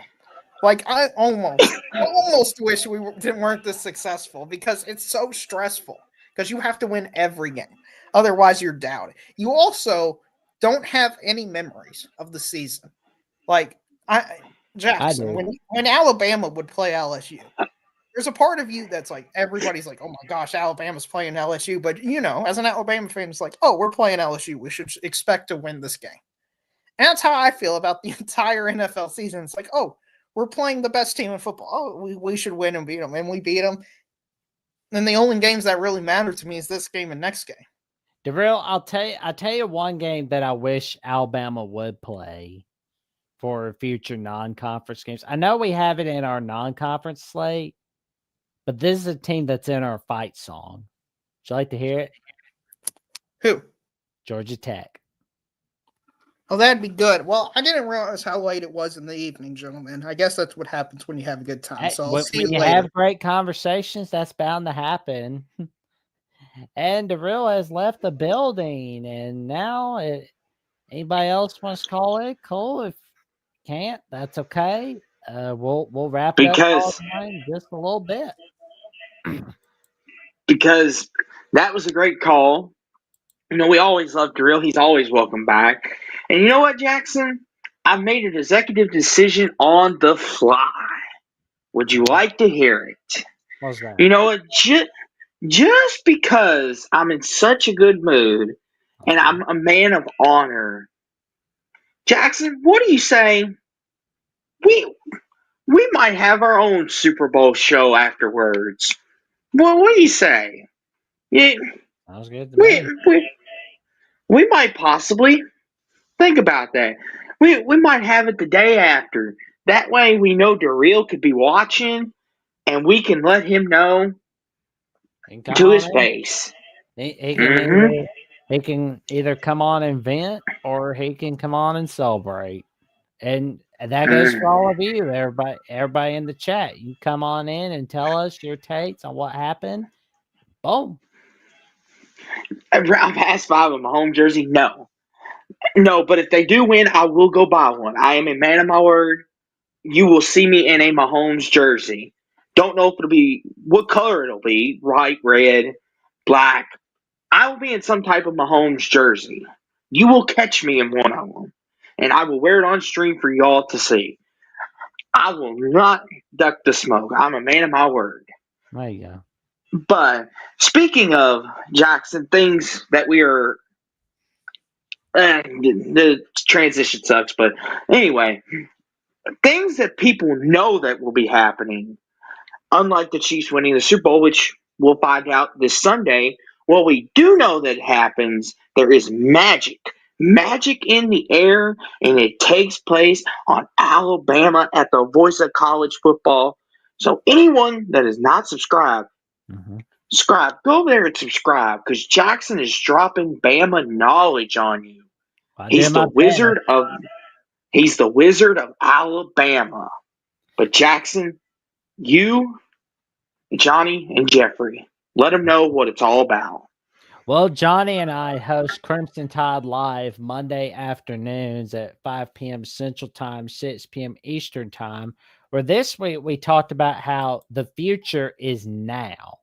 And we talked a little bit about, Jared Curtis possibly choosing us in the 2026 recruiting cycle. Will he choose us, or are we just going to sit and wait? That's why you see the thumbnail of SpongeBob just chewing his fingernails, about to eat his arms and all that, like it's popcorn, because he's nervous. And then you're going to hear about South Carolina scheduling Alabama as their homecoming game. Why would you do that? Come on. That's just pure disrespect, South Carolina. But of course, We also talk a little bit as to whether we could see Alabama basketball. Yes, Alabama basketball. Can they reach number one in the nation? Can we shock the world? That's going to be the question. But Thursday nights, 9 p.m. Central Time, 10 p.m. Eastern Time, Jeffrey at Only Talk Sports and I take your calls on the Alabama Crimson Tide as we go over our take on what's going on with Alabama and your takes as well as you discuss them with us. All right, here on Alabama The Voice College Football. Let's get to 3,000 subs. We may not beat Texas at The Voice College Football to 3,000 subs, but we can beat them to 4,000 subs. Because I'm going to tell you right now, who's got it better in the SEC? Because I'm going to tell you right now, yeah, Texas in the playoffs, but we still run the SEC. And talk your smack, Jackson. Talk your smack. I know you work for the same company. Let the talk your smack. Who runs the yard? It's still Bama. There you go. I mean, we still at Bama Nation, but of course, not only can you check me out on Alabama Voice College Football, you can also check me out on Jackson Johnson 979 with. Thanks to you guys, I am 105 subs away from that magic number 500. And of course, I host the Pits Analysis Show and Final Whistle with Sports Talk with Austin himself, Austin Williams. And of course, I host the Buzzer Beater with Will and D. And I do the show, the Jacksonian, on here as well. And for more updates on what I've got going on the Jacksonian and on Alabama The Voice College Football, check me out on Jackson VOCFB on X and on Instagram and Threads at Jackson Johnson 543-908. But if you don't feel like going on X, you don't feel like Instagram or Threads, you don't feel like it, that's what Blue Sky's for. I'm trying it out, seeing what it's like, but I post the updates on the Voice College Football there as well, and I post Jacksonian updates on there as well. So stay tuned. You won't want to miss it. Austin, what magic are you cooking in your world? So, now that the college football season is behind us, it's a sad time. I know Jackson, he's being brave. He's holding back his tears, but not to worry. Me and Jackson are going to have plenty of content still to come to you. Like this Saturday night, yes, this Saturday night, because we have nothing better to do, we are going to recap bowl season. The 2024-2025 bowl season. We're going to go over all the bowl games, talk about our favorites, the ones we disliked, the ones that we thought, the teams that could have momentum coming into the year. We're going to do Bowl Mania recap, and then we're going to do transfer portal on Wednesday, next Wednesday night. We're going to do transfer portal, do all the updates, and like I said, we've got more college football coming to you in the off season. But not to mention Super Bowl Sunday or a little bit thereafter, me and Jackson may do a Super Bowl hangout party. Party after the game, y'all come talk to us and just have a good time. Have an open session, so to speak. Be chill. Especially now that me and Darrell have a friendly wager going on. So it should be extra interesting. Should be.